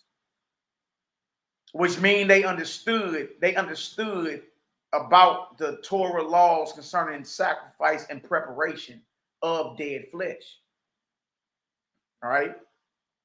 They understood it. So guess what they ate? They ate herbs. Yeah, we need YHWH'S and NehemiYAH. If y'all could get together and just pull the calendars up and all that, and let's go ahead and lock in a date. All right. And, you know, we don't do bloody feasts at Honor and Humility no more. So everything gonna be live and plant-based. You come feast with us. You dig? All praise, glory now to the Most High. Let's eat, baby. All right. So I'm gonna do this first, and then I'm gonna end it. If not, I can get it tomorrow. But I want to show y'all this. I'm gonna show y'all how these atrocities came in. All right. Yep. And we all know that the dedication is the 9th month, the 25th day of the 9th month. Some you know, assemblies and camps already observed, some about to observe. You understand? I just wanted to lock everything in for us over this way so we can understand. So when we're reading about the exploits of Judah Maccabee, we're reading about how you know, they was invoking the presence of spiritual forces from the heavens, y'all. They didn't have dead flesh in them. They didn't have dead flesh in them. They didn't have dead flesh in them. You understand?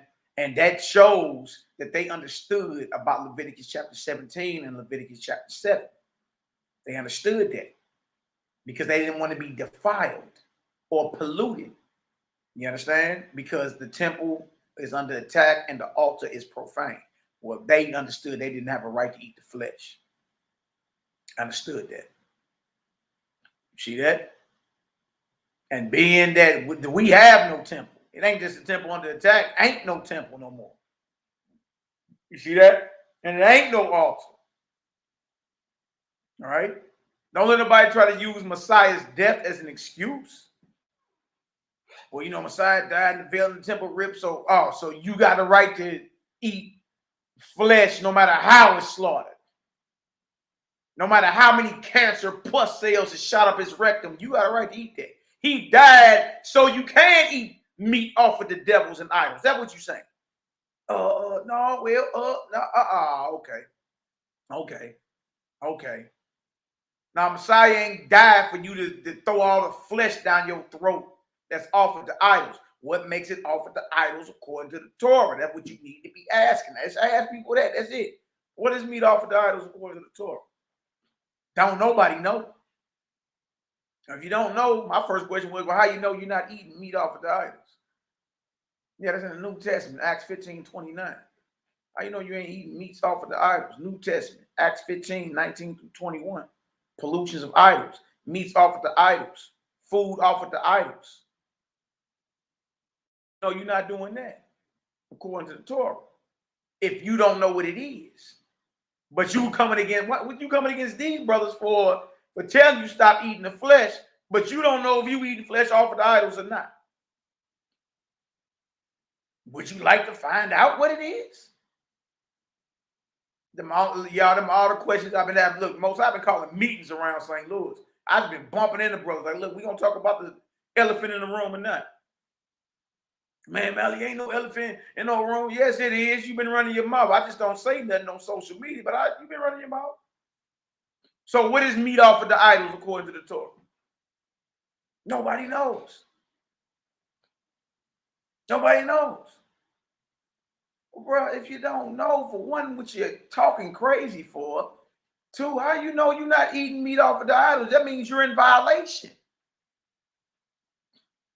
Revelation, the Messiah said it to the assemblies about certain men that call themselves prophets and certain women that call themselves prophetess, seducing my servants, commanding them to eat meats offered to idols. Messiah got a problem with it. Lines up with Acts 15:29.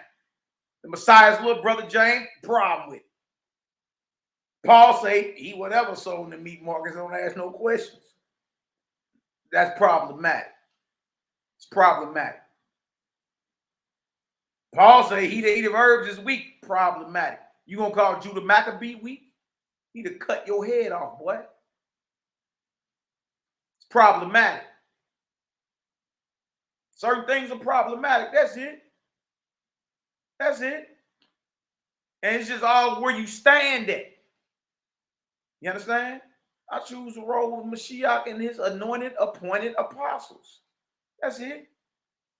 You may choose to roll with, everything that Paul is saying. I mean, bro, look, you your own man. I can't be mad at you. But you can't say you ain't been warned. Can't say you ain't been warned. All right? Now watch this. Let's show some of this real quick.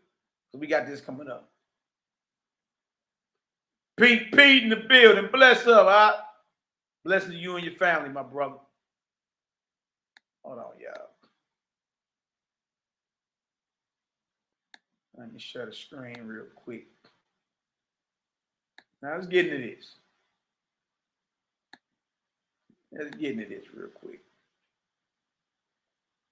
All praise and glory now to the Almighty. Bless up.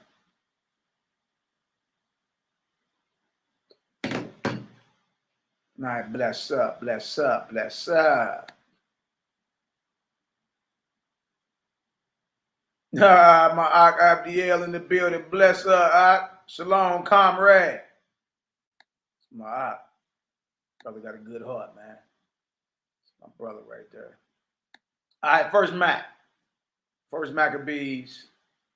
And y'all, for y'all that don't know, you dig, this is about the so-called first king of Greece, which the Apocrypha goes into, and he's Alexander, the son of Philip the Macedonian.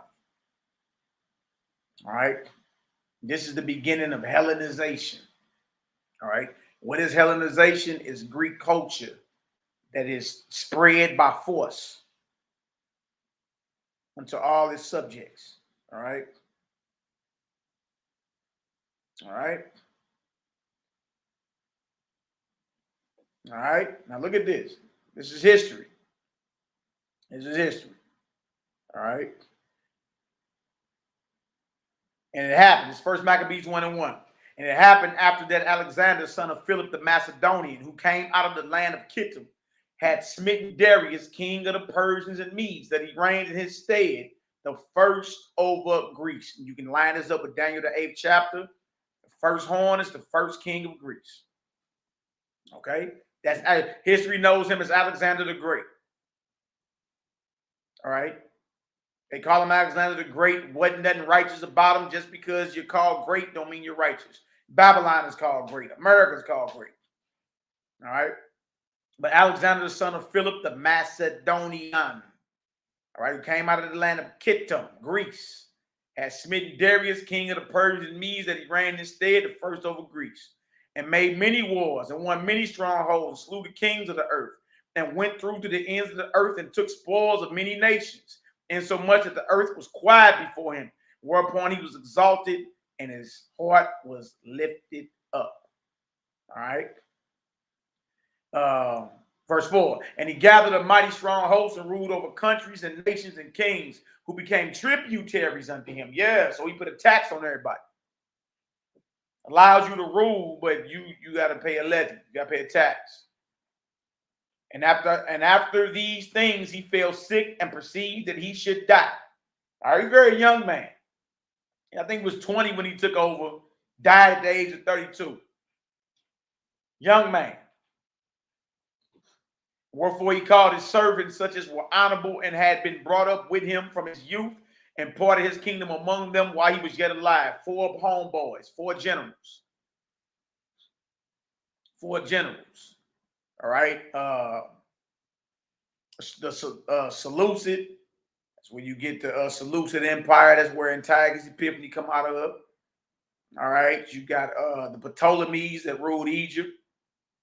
Understand? Cleopatra was not no black woman. I know a lot of women under that illusion. Cleopatra was a Greek. All right. Just because she was in Egypt don't make her black. No, the Greeks that took over Egypt, you understand, during the reign of Alexander, the Ptolemies. All right. And then you got a few other more. I think it's Antigonus and Sycamus. I forgot the rest of them. But it's 4 homeboys, 4 of his friends. All right. All right. 4 of his friends that divided his kingdom. And then they all start getting into it. All right. Wherefore he called his servants, such as were honorable, and had been brought up with him from his youth, and parted his kingdom among them while he was yet alive. So Alexander reigned 12 years and then died. And his servants bare rule, everyone in his place. And after his death, they all put crowns upon themselves. So did their sons after them many years, and evils were multiplied in the earth. Look at that. Okay, boy. Hey, them Greeks and later them Romans, when they took over, y'all was already wickedness in the earth. But when they took over, evils were multiplied. And see, and that's the spirit you got to fight in this hour, man. That's that Greek, that's that Hellenistic spirit that's trying to get you to compromise. It gets you to lay down. You understand? You got to fight that. You know how many revolutionary, righteous men and women of the Most High that spilled their blood and their bodies fertilized this earth of your forefathers and foremothers? You got to resist this, because when these took over, evils will multiply. Wickedness had already been in the earth, but nothing compared to when these Greeks took over. And later them Romans, nothing. And their children are still running this earth. All right? Daniel had a vision about 4 beasts, 4 coming kingdoms. The 3rd beast are these Greeks. The 4th beast was the worst beast of all. And that's them Romans, boy. And that deadly wound, when you get over to Revelation, until that deadly wound was healed, and that bastard came right back on the scene during the Renaissance, the rebirth. All these images of white G's, all type of madness. Saints, everybody, lily blonde and passive. They romanize and romanticize the message of your master, put a whole nother face on them, put you on a ship called Jesus, and dominated you. I keep trying to tell you, Pee Wee Herman put Shaq in the trunk, cuz. That's where it's at. No, we not compromising. No, we good. We good. We not compromising. Later for that. Later for that. We gonna do what the Most High called us to do. And if that's radical to some, let it be radical. Let people be uncomfortable with the ugly truth. Here you go trying to pacify everything. We might as well just put an ad in the paper and just invite everybody into the kingdom. The devil himself. Here you go pacifying everything and watering everything down and compromising. Nah, man, never forget what happened to your people. Never forget. Evils will multiply when they took over. Now watch this. And there came out of them a wicked root. Antiochus, surnamed Epiphanes, son of Antiochus the king, who had been in hostage at Rome. And he reigned in the 137th year of the kingdom of the Greeks. Look at that. Huh? So roughly 137 years after Alexander took over and died, here come this wicked little horn. This wicked little king poured all Hellenization, forced Greek culture on your people, forced their observances and their holidays on you. Stand up. That's what I'm asking. Stand up. Stand up. If you got understanding, then stand on it then. Verse 11. Now watch this. Because you also come from a history of sellouts too. You come from a history of brothers, forefathers, and foremothers who didn't play. Who will cut you down as soon as you thought about selling out. But then you got a whole crowd of sellouts too. Now look at this. In those days went there out of Israel wicked men who persuaded many, saying, let us go and make a covenant with the heathen that are round about us. For since we departed from them, we have had much sorrow. Oh, we. Now this is a problem, Israel. And the reason this is a problem, because Israel is already under covenant with the Most High. These heathens, these Israelite heathens are saying, look, let's come into covenant with our oppressor that's forcing his way of life on us. Let's be in agreement with him. A covenant is a marriage. It's an agreement. See that? But notice, it's calling them wicked for doing that. You see that? Y'all, that's wickedness. No, you stand. You don't say, let's go be in agreement and sign some contracts with these devils because because life got a little harder. Because life got a little harder for you. You Israel. You the Most High's people. You gonna have enemies. In their kingdom, look, they gonna try to make it hard. If you got understanding, stand up then. Or sit down somewhere. Since we departed from them, we had much sorrow. Look at that. But to notice the scripture here is calling these men wicked for that. So this device pleased them well. Then certain of the people were so forward her in. They didn't have no shame. That they went to the king who gave them permission or license to do after the ordinances of the heathen. Antiochus Epiphanes said, sure. I ain't have to force these. I ain't have to force these Hebrews. I'll give you permission. We're going to make it a law. Look at this.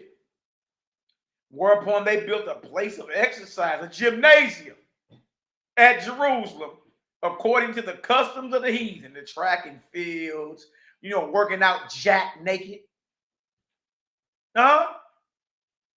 Think about it. Where do you think you get all these Olympics from? Greek mythology. Who the hell supposed to be on Mount Olympus? And where you get the Olympics from? And the carrying of the torch. These are all Greek booty games. They built a place of exercise or a gymnasium at Jerusalem according to the customs of the heathen. Look at this, y'all. Do y'all see this? And you ever wonder why you look at they call it Greco-Roman wrestling. Two grown men wrestling jack naked. Might as well be, boy, you got on panties. A leotard. Back then, they used to grease them up and make them wrestle and run naked.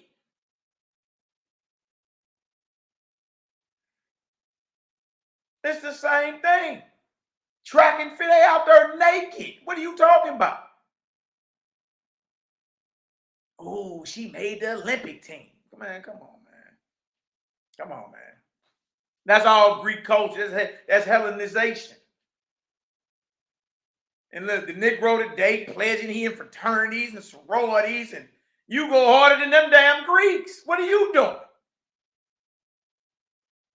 Notice the scripture is calling men with that type of understanding wicked.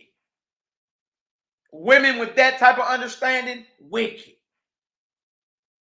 If y'all understand, they give me a 9 up in the chat. All right?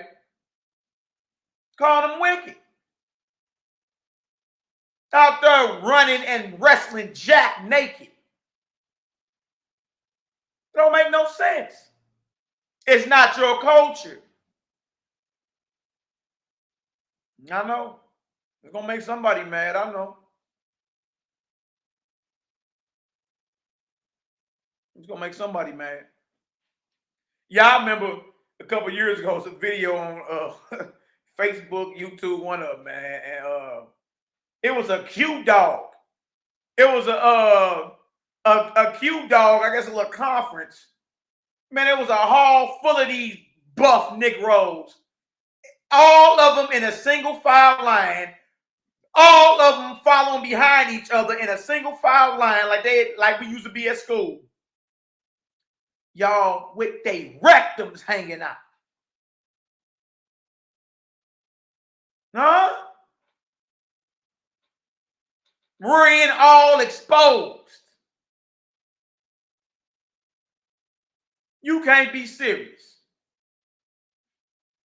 What I'm saying, y'all, Hellenization is running on automatic. It's running on automatic.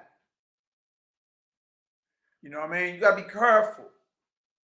Like, that ain't of the Most High. Get away from it. That ain't, all right, whatever. All right? Now watch this. And May, verse 15. Because they was willing to be like the heathen, it says, and made themselves uncircumcised. Now, how do you do that? How does an Israelite who is circumcised, who's under the covenant of the, how does he become uncircumcised?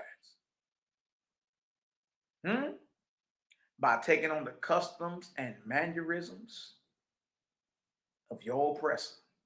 By doing what your oppressor is doing, you become uncircumcised or not in covenant with the Almighty. You in agreement with your oppressor. So yes, every last one of you Negroes that celebrate, and you sneaker brews that celebrated Thanksgiving, all you made yourselves uncircumcised. You better ask the Most High to forgive you. You better ask the Most High to forgive you, and from this day forward, be all about his business.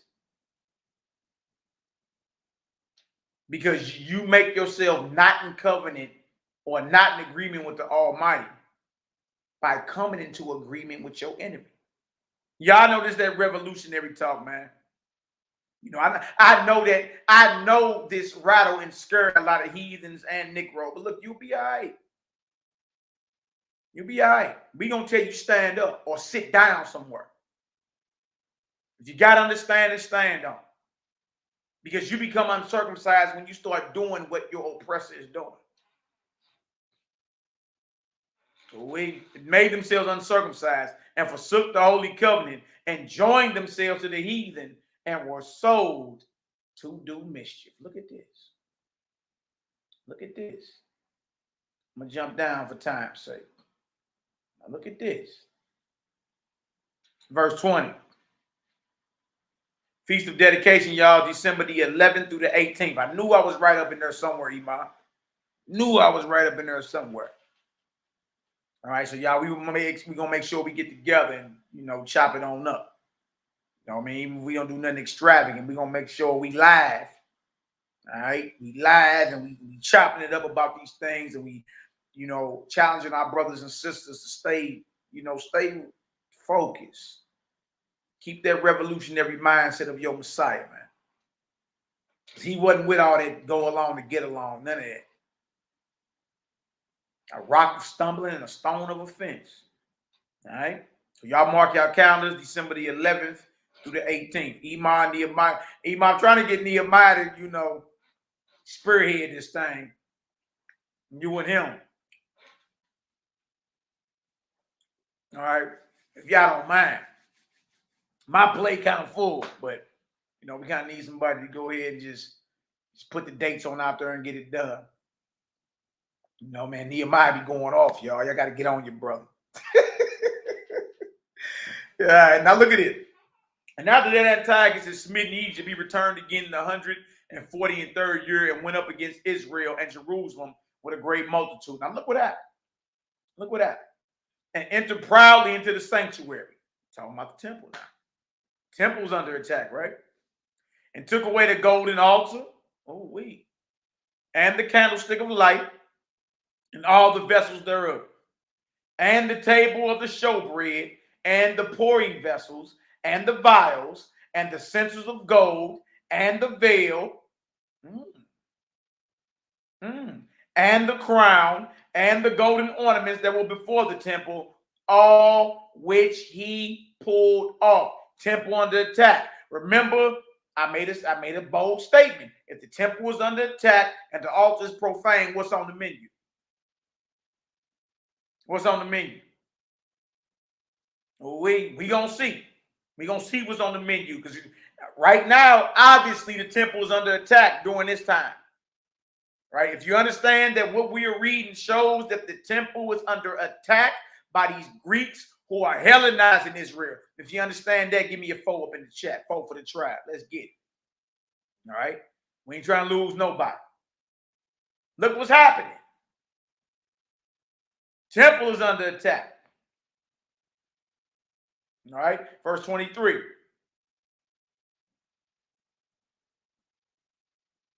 And he took also the silver and the gold and the precious vessels. Also, he took the hidden treasures which he found. And when he had taken all away, he went into his own land, having made a great what? Massacre. And spoken very proudly. We've been talking about this, so-called Thanksgiving, this holiday, the massacres that have been happening. And regardless if you believe, the natives are our people or not, one thing you can't deny is what has happened to them or us was the same thing that was happening to ancient Israel right here. Same exact thing. Same exact thing. Those from the third and fourth beast, Greece and Rome, their children came in conquering and massacring. All right? Now watch this. Therefore, there was a great mourning in Israel in every place where they were, so that the princes and elders mourned. The virgins and young men were made feeble, and the beauty of women was changed. Straight up. Every bridegroom took up lamentation, and she that sat in the marriage chamber was in heaviness. Look at this. The land also was moved for the inhabitants thereof, and all the house of Yaakov was covered with confusion. And after 2 years fully expired, the king sent his chief collector of tribute, sent the accountant on through, the tax collector. Look at this. Into the cities of YHWH'S, who came unto Jerusalem with a great multitude. And when you get into the war that we had with Rome from 66 AD all the way up to 70 AD or whatever, one of the first things, and y'all, that was a messianic war. Vespasian and them was looking for all the descendants of David. They was putting them down. James, the brother of Messiah, Simon, the brother of Messiah, all of them, they were putting them down. Now, they looking for a specific lineage out of the tribe of Judah. They looking for the house of David. Why? That's the king's seat. That's the king house. Where Mashiach is from. But one of the main things that they did was burn the debt records. You know what I mean? Because how you going to be at war with somebody that you owe? You see? Y'all, taxes is a form of warfare. Taxes is a form of warfare.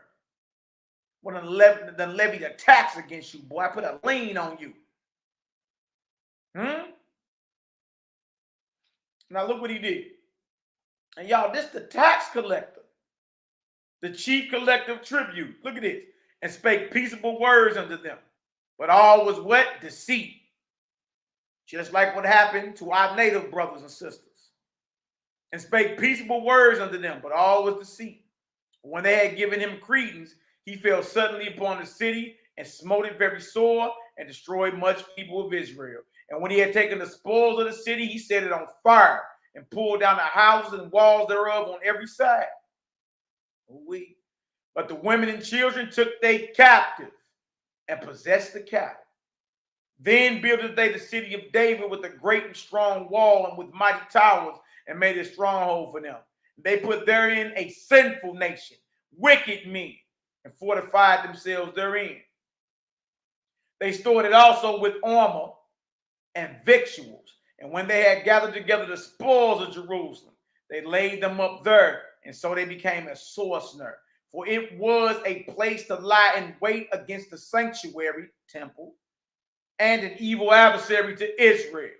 Thus they shed innocent blood on every side of the sanctuary and defiled it. Look at this.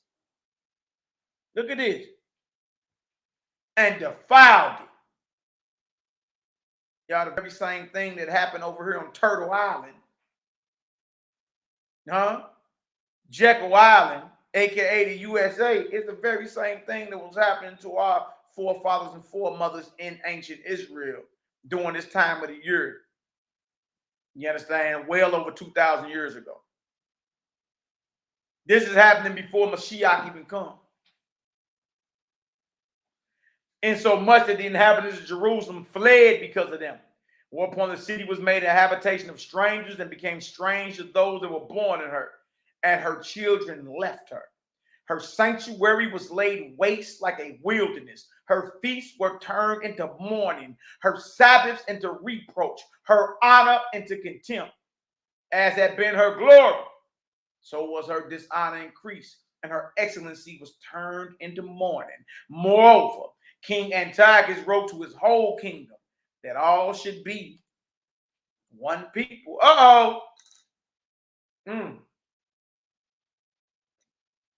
One people, huh? Wow. And everyone should leave his laws, so all the heathen agreed according to the commandment of the king. Yea, many also of the Israelites consented to his religion. Look at this. And sacrificed unto idols and profane Shabbat. For the king had sent letters by messengers unto Jerusalem and the cities of Yahudah that they should follow the strange laws of the land. Look at that, y'all. And here you go today. Obey the laws of the land. Look. If what they talking about making law goes against our Heavenly Father, we got every right to stand against it. Every right. Every right. All right? If any laws that this beast passes that is contrary, that is against, that is hostile toward the laws of our Heavenly Father, then guess what, y'all? We got a right. We got a right to rebel. All right? Believe that, know that. That they should follow the strange laws of the land. You got to watch this, because a lot of men are Hellenized and don't even know it. You get talking this revolutionary talk, Negro get nervous. No, Malaki, we got to obey the laws of the land. What if the laws are against your power? What you going to do? Because the very laws they locking you up for, they breaking. They breaking and gaining power and breaking your neck in the process. You really don't know the deception. You fighting a war. Look, it's a multiplicity of illusions you fighting. There's so many war fronts we fight. It's ridiculous. You can't even possibly even name them all. You don't want to go into you don't even want to have no conversation with me about the illusion and the word sorcery these heathens are playing in the courtroom with laws. That's not even played. And if you think I'm lying, go get you a Black Laws dictionary, a Black's Law dictionary. It'll blow your mind that words the average Joe uses every day does not mean that in the courtroom. Meaning, to argue law, you got to know law. And most of our people don't know. And you still being dominated to this very day. Believe it or not. I know that's that talk make everybody mad at you. All right? That's that talk make everybody mad at you. I'm going to let y'all know right now, y'all, everything is contracts. And you got the right to make your own contracts, your own affidavits. And file them in the public record how you choose to. And declare your status as a divine son or daughter of the Most High. You can do that yourself. Huh? You can do that yourself. There's all type of commercial and financial remedies out here that don't involve a dollar. You just got to sit down, man, and focus. You understand? There's a few brothers and sisters in the chat know what I'm talking about, but it's just the truth. If you really knew the beast, if you really knew the devil you was fighting, you understand, you wouldn't be so quick to be like, oh, you know, obey the laws of the land. Okay, so what's the law of the land then? All you do is ask somebody, and they don't even know. They think the law of the land are stop signs, traffic lights. You don't even know what you're talking about. You've been Hellenized, and you giving us a conditioned response. You know what I mean? Because you've been conditioned for so many years. You've been in agreement with this devil for so long. You believe it's righteous for him to tax you. You believe it's righteous. for him to work you 12 hours a day for 40 years and give you something called retirement. You think that's normal.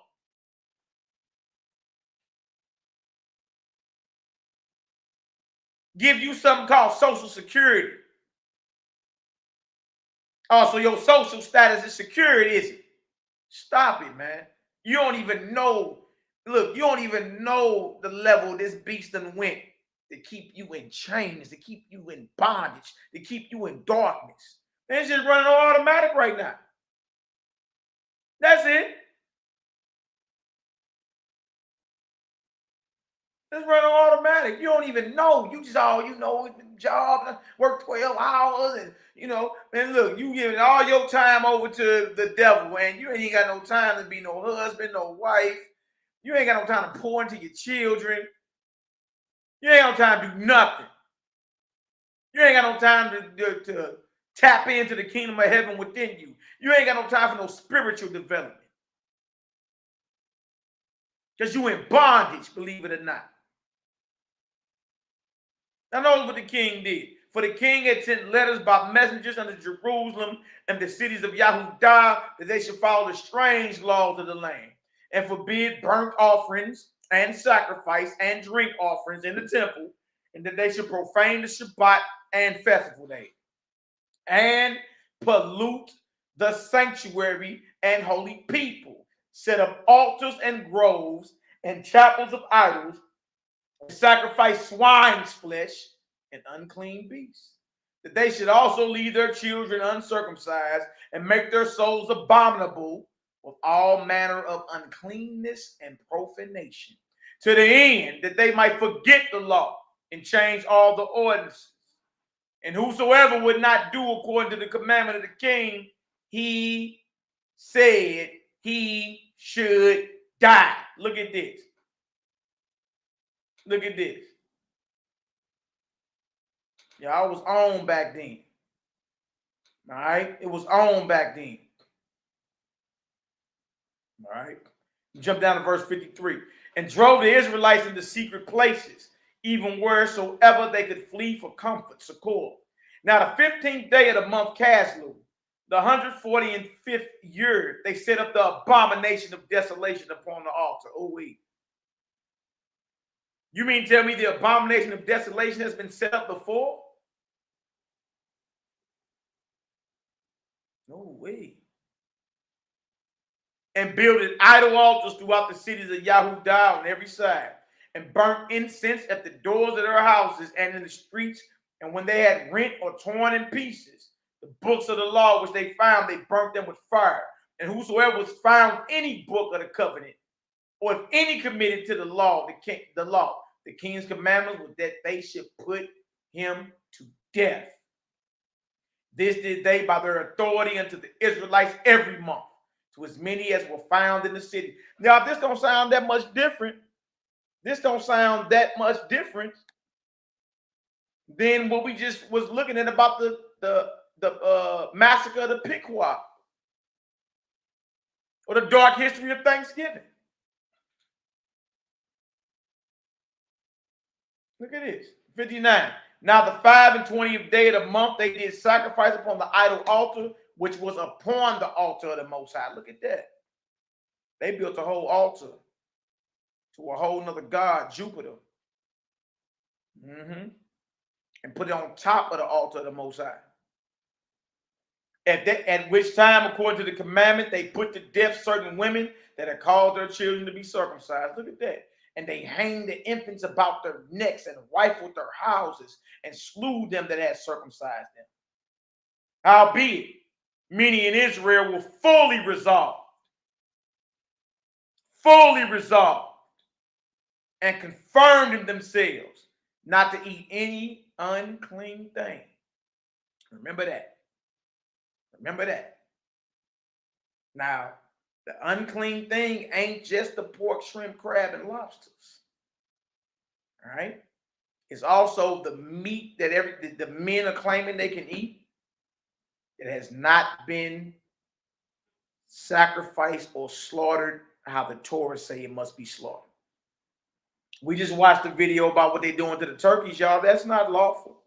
Well, that means it's unclean. I mean, the turkey's a hybrid vulture anyway. It's unclean regardless, but I'm just saying. Look at the process. We just showed you the process and what they're doing with this so-called dead flesh for it to get to your grocery store for you to eat. That's not what the Torah says. It's not that. So that makes that unclean. Same thing is happening with the lambs. Same thing is happening with the cows. Same thing is happening with them chickens. All the flesh these men eating today, nobody's inquiring into was it slaughtered according to the Torah. There are slaughtering laws. And if it wasn't slaughtered according to what the Torah says, then y'all, it's unclean. You're guilty of bloodshed. That soul shall be cut off. It's an abomination. Dead flesh that's been dead longer than 2 days is an abomination. And we ain't even talking about pork, shrimp, crab, and lobster. We talking about that flesh all the brews eat, that lamb meat, that goat, that oxen. If it's been dead longer than 2 days, it's an abomination. By the time it gets to the grocery store, it's been dead weeks. By the time you finally buy it, if you don't throw it in your deep freezer, all that deep freezer meat is an abomination. Wherefore the rather to die, that they might not be defiled with meats, and that they might not profane the holy covenant. So then they died, and there was great wrath upon Israel. All right. So there was a revolutionary squad that rose up behind this. You know what I mean? I'm gonna read just a little bit of that, and then I'm gonna show y'all what they ate. You see the temple under attack. You see the altars profane. Why didn't these brothers just go kill some of their flocks and just, you know, make a fire and roast them suckers? Why not? They understood Torah better than us. All right? And y'all, this is if you're going by flesh laws. I don't eat flesh, so. But all the men that brag they keep dietary law, no, you don't. No, you don't. Because if I ask you, was that slaughtered how the Torah say it's supposed to be slaughtered? You say, I don't know. Right there, you're not keeping dietary law. It's unclean. It's unclean. That's simple. Yes. All right. If you think I'm lying, read Leviticus 17, 1 through 7.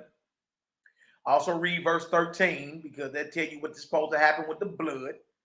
You see, when we watch the turkey slaughter, ain't none of that happening. And if you want to check the expiration dates, read Leviticus 7, 11 through 18. Dead flesh is an offering. It's a sacrifice. Only question is, to whom? All right. Now look at this. In those days arose Mattathias, the son of John, the son of Simeon, a priest of the sons of Joreel, from Jerusalem, and dwelt in Modin. And he had 5 sons: Johanan, called Caddis, Simon, called Thassi, Yahudah, who was called Maccabeus, Eleazar, called Avaran, and Jonathan, whose surname was Aphus. And when he saw the blasphemies that were committed in Judah and Jerusalem, he said, woe is me. Wherefore was I born to see this misery of my people and of the holy city, and to dwell there, when it was delivered into the hand of the enemy, and the sanctuary into the hand of strangers. Oh, look at that. Her temple is become as a man without glory. Her glorious vessels are carried away into captivity. Her infants are slain in the streets. Her young men with the sword of the enemy. What nation have not had a part in her kingdom and gotten of her spoils? All her ornaments are taken away. Of a free woman, she has become a bond slave. And behold, our sanctuary, even our beauty and our glory is laid waste, and the Gentiles have profaned it. Look at this, y'all. Altar under attack.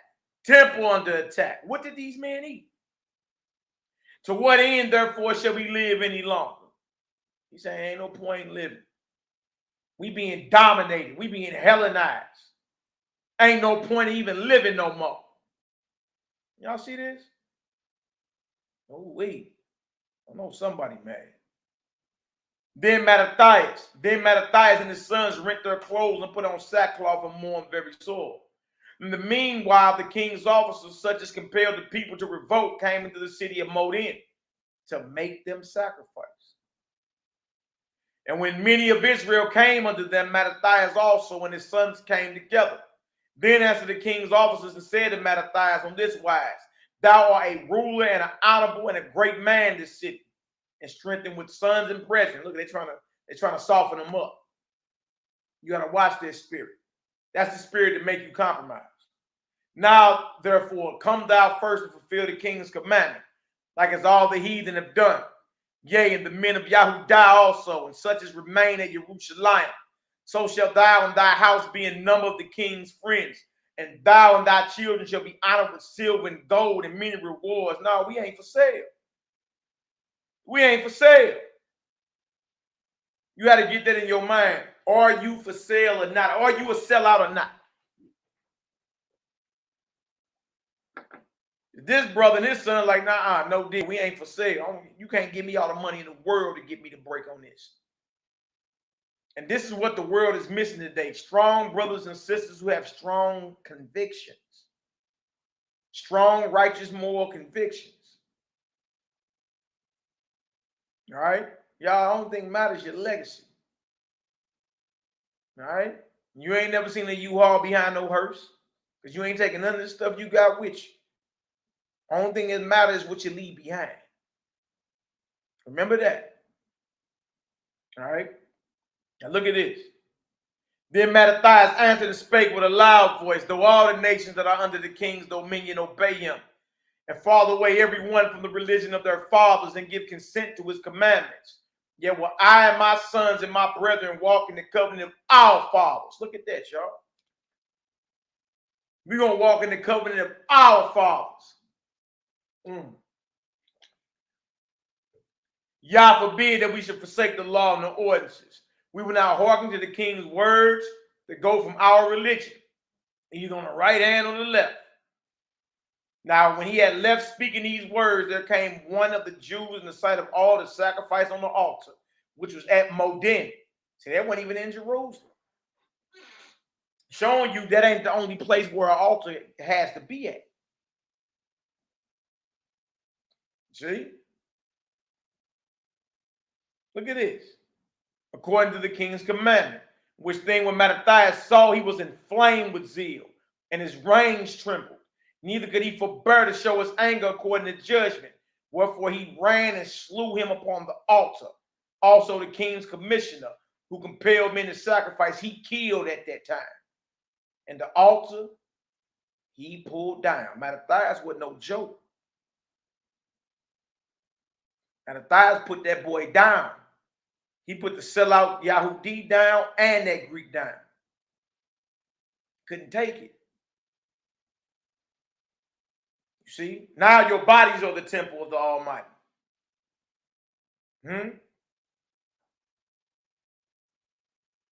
See that?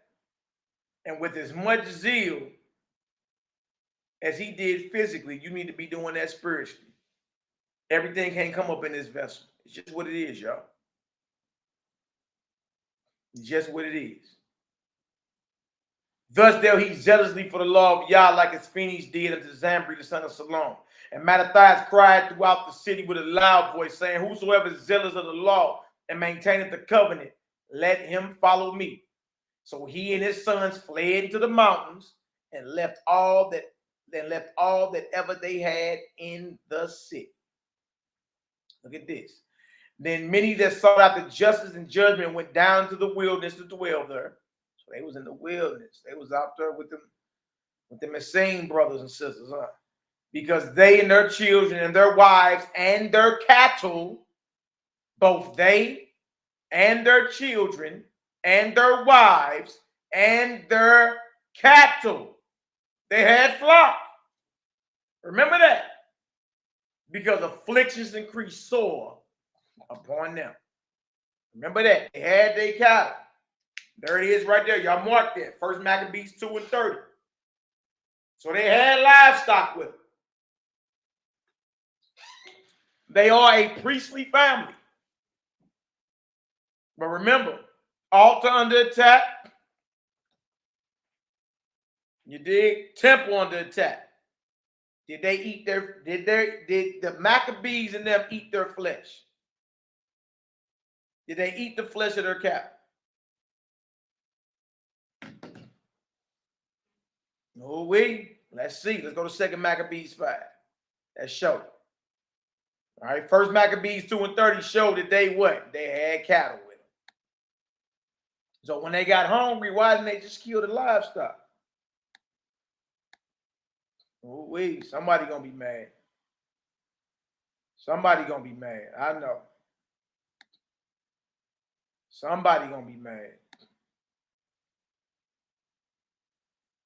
All right, this is 2 Maccabees 5, verse 16. We're gonna jump around.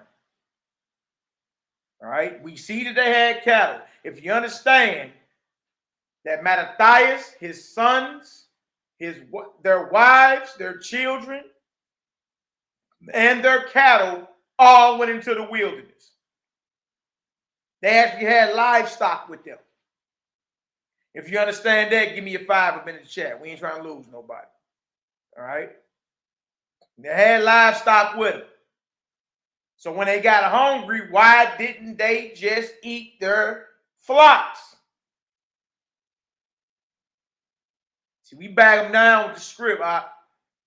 See, what they understood is the altar is profane and the temple is under attack. In our case, there is no altar and there is no temple. So what's on the menu then?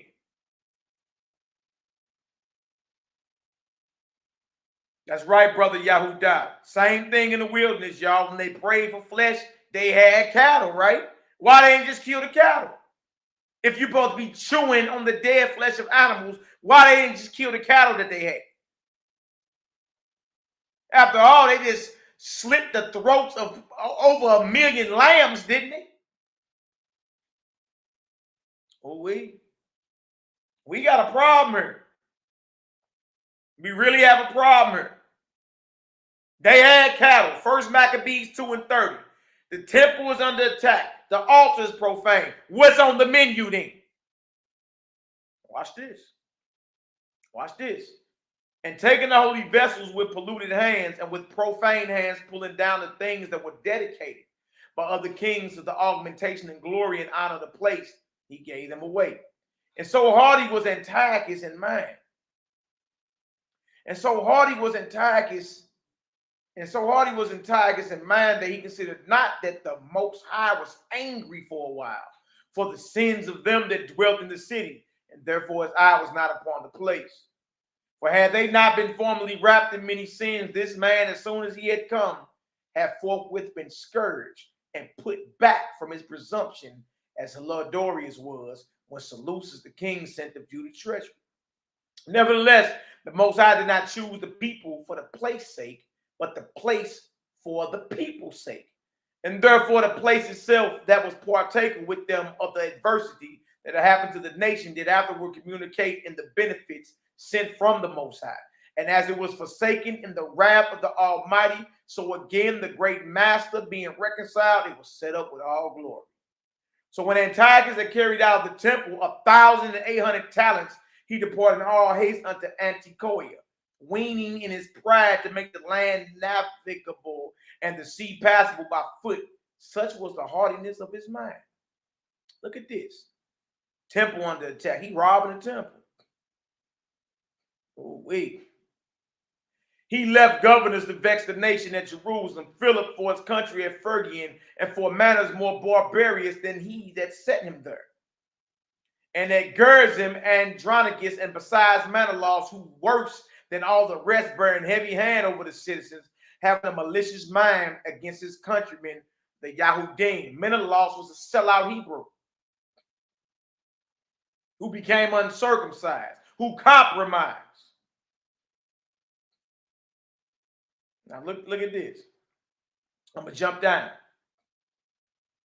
24. He sent also that detestable ringleader Apollonius with an army of 220,000, commanding him to slay all those that were in their best age, and to sell the woman and the younger sort, who come into Jerusalem and pretending peace, did forbear to the holy day of the Shabbat.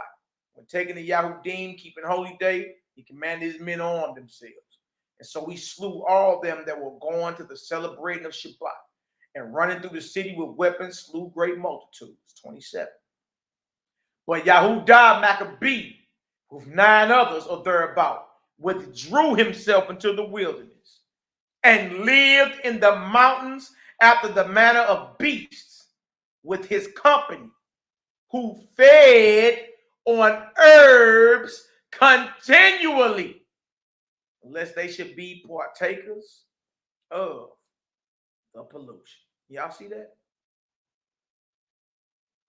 We read in 1 Maccabees 2:30, Judah Maccabee and his company represent them, their wives, their children, and their cattle.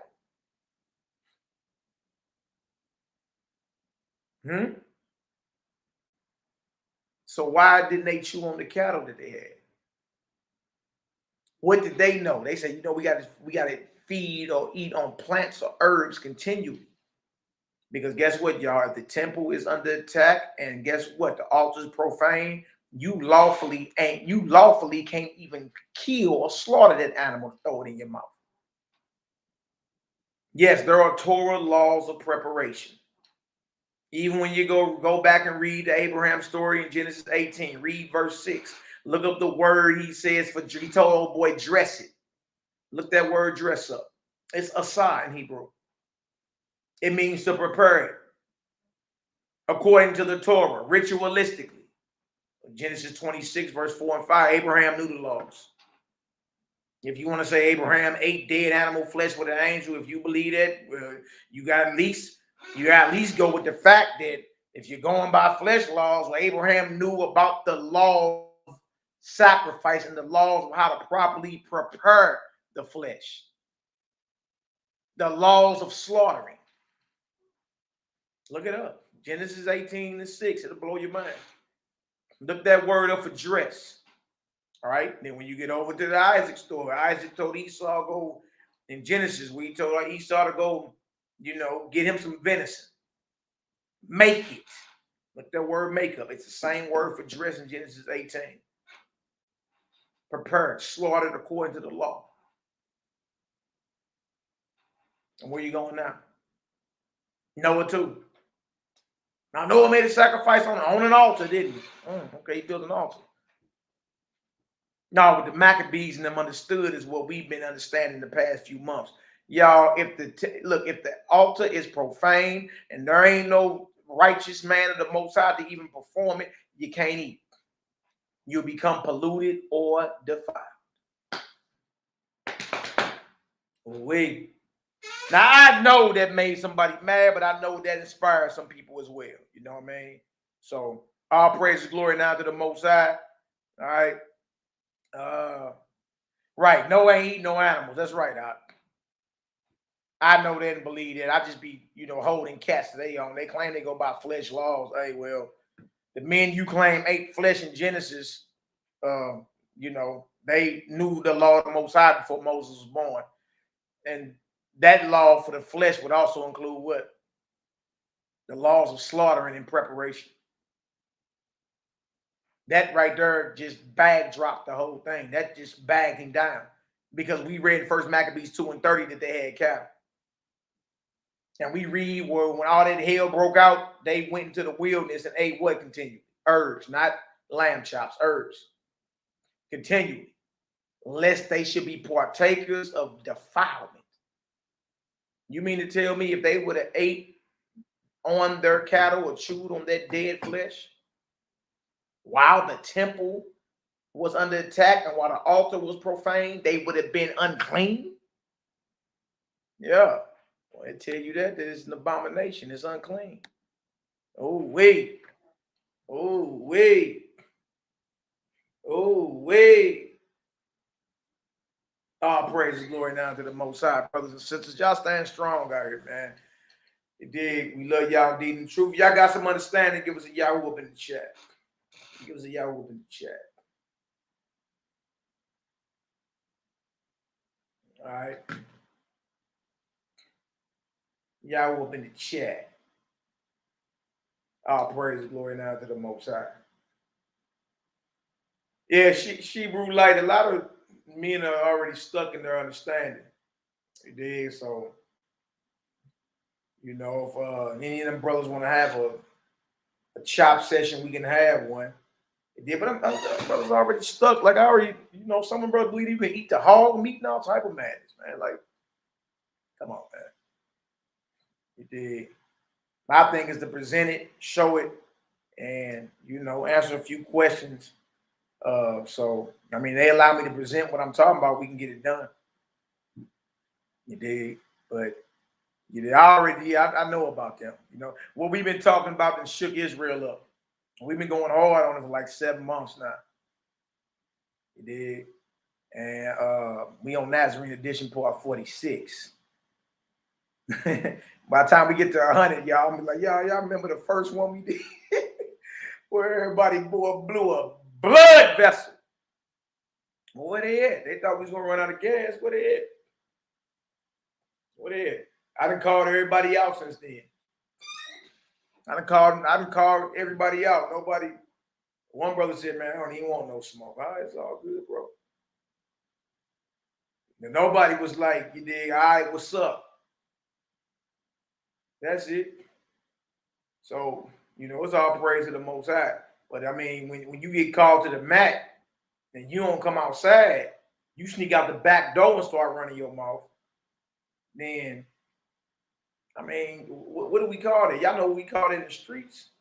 So that's it. Look, it ain't nothing but a conversation to be had, y'all. That's easy. It ain't nothing but a conversation to be had. All right? So, man, it's all good, man. All praise and glory now to the Most High. Old boy called you Simon Mack. I've been called worse. Whoever old boy is, I don't even know. I mean, we got so many enemies. You dig? But man, you know, we send love and peace their way. Let them rap. They be all right. She said the one with the graduation outfit. Ain't no telling who these cats is. There's a whole bunch of them with the graduation outfits on. You feel me? But they'll be all right. Like I said, I called them to the mat. Like, what's up? No, okay. By name, didn't I? I mean, some of y'all seen the video. I called them out by name. What's up? Oh, okay. Okay. Look, I called them out by name, local, and out of time. What's up?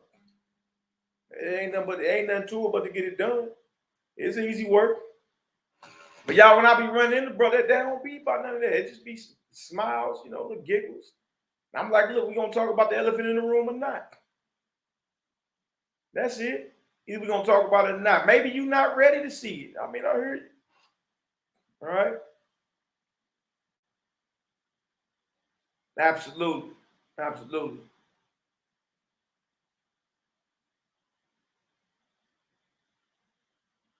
Yeah. I already know. I mean, it's all right there. You know, I just thank the Most High for revealing what He revealed and giving us the courage to stand up and say it. Like, look, this is what it is, man. You dig? It's time for y'all to go ahead and put that down. It's too, like, you dig? Man, it's so many plagues and diseases in the earth. What are we doing? What are we doing? So men got called out. And then locally saying, I've been bumping into, man, listen, don't nobody know what meat off the idols is, according to the Torah. You know what I mean? I'll give you some homework. Any of my ops listening, that's the first thing I'm going to ask you. What is meat off of the idols according to the Torah? I'll give you a head start. Show me what the Torah, what meat is, what it is, according to the Torah. That's all I've been asking. You dig? And don't nobody know. Nobody know. So it's just like, all right, well, you know. And salute to all the brothers, you know, that was been teaching this thing, you know, before we even came out with it. You know, man, I seen Elder Demetri Milligan about 3 years ago going hard in the paint. I had a whole nother warfare I was fighting at the time, so I couldn't hone in and see what he was saying, but I knew what he was talking about. He believed it. You dig? And I seen seen Nazarene YAHWH'S on FOPE channel 2 years ago, I think it was. And he was pulling out some of the same books that Elder Demetri Milliken. I was like, okay, the second witness. You dig? And then my little brother, not biological, but you know, he ended up getting in touch with me on Facebook, and phones kept getting jacked up. So I was like, well, you gotta pull up on him. Pulled up on him. And he pulled out the same books Elder Demetri Milliken pulled out. Seen that's right there. YAHWH pulled out. I said, wow. And then you know my young shooter YAHKI already been off. He been off the flesh 5 years. I was with him the last day he ate flesh. I watched the transition. So all these things was like lining up for me. You know what I mean? I'm like, dang, that's like 4 or 5 witnesses, man. I need to look into this. So I order everything, start reading, and man, my mind started getting blown. I just stuck, like, wow. Well, you know, we got to bring this on out. Can't have all this information, don't bring it out. You know what I mean? So salute all the brothers. Salute all the brothers that's been out here before us. The Mind Austin over in Ghana. The brother, matter of fact, one of his last times he was here in the States, he was on Honor and Humility channel. He was debating YAHMIYAH out of OKC about the 12 tribe chart on my channel. You dig? And just so happened he was on this back then. So that's 5, 6 witnesses. You feel me? So salute the brothers, man, that was faithful to their calling. You dig? But y'all know how it is. Certain of us have certain platforms that reach a bigger audience or whatever. And that's what Honor and Humility. You just reach a bigger audience. And that's why when we came out with it was like a bomb drop. It wasn't like we were saying nothing different than what they had already been saying. It's just our platform's bigger. We had a bigger reach. You know what I mean? And I thank the brothers that stayed faithful to their calling. They did. And you know, once I started looking at the information, I'm like, oh yeah, I gotta bring this out. You feel me? I'm about to bring this out. I'm coming outside shooting. And that's just what it is, you dig? Because it ain't about me. It was never about, you know, dang, we might lose subscribers. We may lose money or whatever, man. Look, whatever. Later for that, I don't want to lose the king. You dig? So I thank the Most High because we the right ones to bring it out. We're already controversial. All right? But one thing we ain't on yes men. You dig? I'll salute to all the brothers, you know, and the sisters. You dig? That's been following this way of life. I talked to another brother in Jordan the other day. You know what I mean? Brother been on this way of life for, he said about 4 years now, 4 or 6 years, he said. We had a nice conversation on Facebook Messenger. And them brothers is in the mountains of Pella over in Jordan, where the Nazarene community fled to right when Jerusalem was falling. I said, wow. He's like, bro, we all over here. I said, man. He was like, man, because we got a beloved brother named NehemiYAH that live in Jordan right now. He live over there. You dig? So I think NehemiYAH put him in contact with me. You dig? And man. You know what I mean? You know, he put him in touch, and I mean, the brother rapped for a while, man. It was good to holler at that brother. These brothers is living, you dig, off the olive trees. And that's they hustle out there.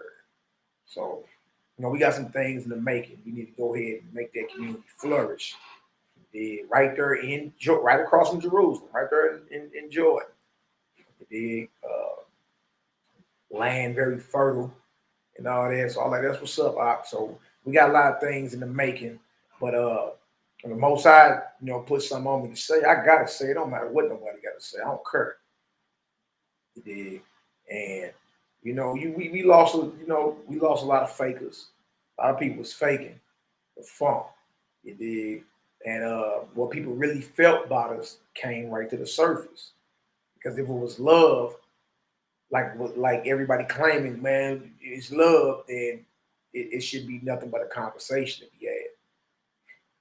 You feel me? What men thought, what these Millie Mouth Negroes thought was they was gonna shame me away.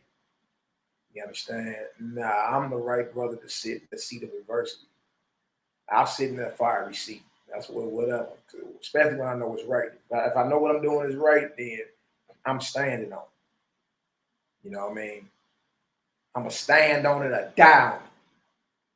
You dig? I ain't getting knocked off my square. All right? I'm going to stand on it or die on that deal. I'm not moving off of it. That's just how it is. And just the more you into it, the more revelation that comes, the better our bodies feel, our minds are quick. It's a beautiful thing, man. I can't, I'm thankful. I'm thankful. You feel me? So all praise the Lord now to the Most High. Love all y'all brothers indeed and true. Let's go ahead and pray on out. All right. If y'all got some understanding today, give us a Yahoo up in the chat. Y'all willing, we right back. We right back tomorrow. Right back tomorrow. Around 1 o'clock Central Standard Time. Going over some more. We got daggers out here. All right. NehemiYAH, the big homie. Let me know if you want to get on, Hebrew. Bang, bang, bang. Wake that up real bit. Bang, bang. Marcus Israel in the building. Bless up. Bless up. Yeah, y'all some people got stuck in I already know. They stuck in their ways, man. I've been around Israel a little while. So I pretty much know who teach what, right? And I know who ain't willing to. Some people just like the show. It's like an entertainment for them. Look, this is not no game for me though. That's one thing. I ain't with the games and the giggles. Like, let's deal. Like, if you willing to look at it, then what's up? But if not, then hey, look, go play with yourself, not me. Don't play with me. We ain't got no time. Souls is on the line out here. Dig?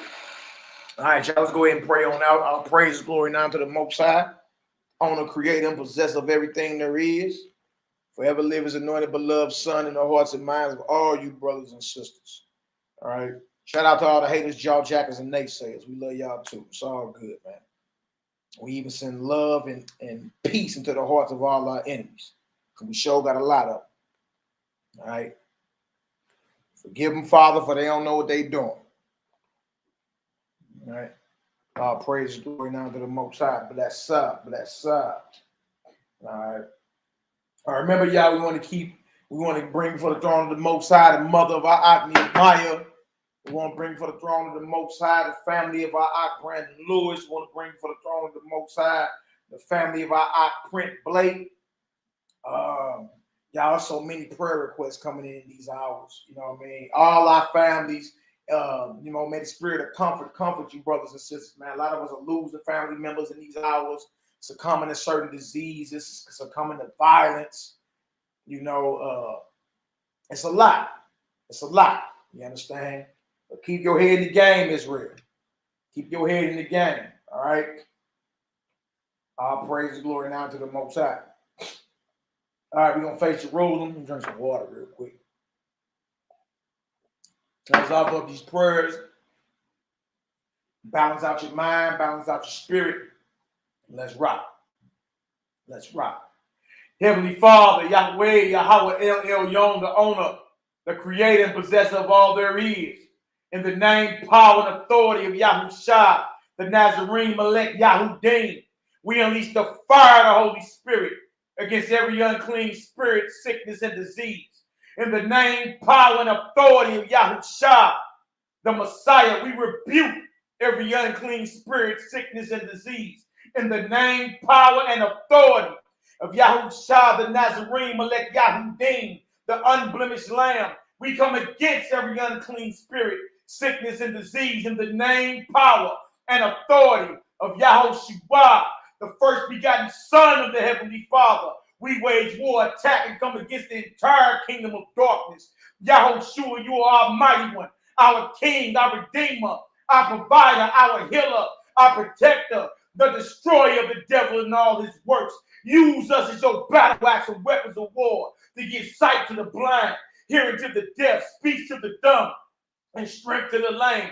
Use us as your battle axe and weapons of war to cast down and stomp out serpents, scorpions, principalities, Leviathan, and every ruler of darkness. Use us as your battle axe and weapons of war to cast out devils, raise the dead, cleanse lepers, and heal every manner of sickness.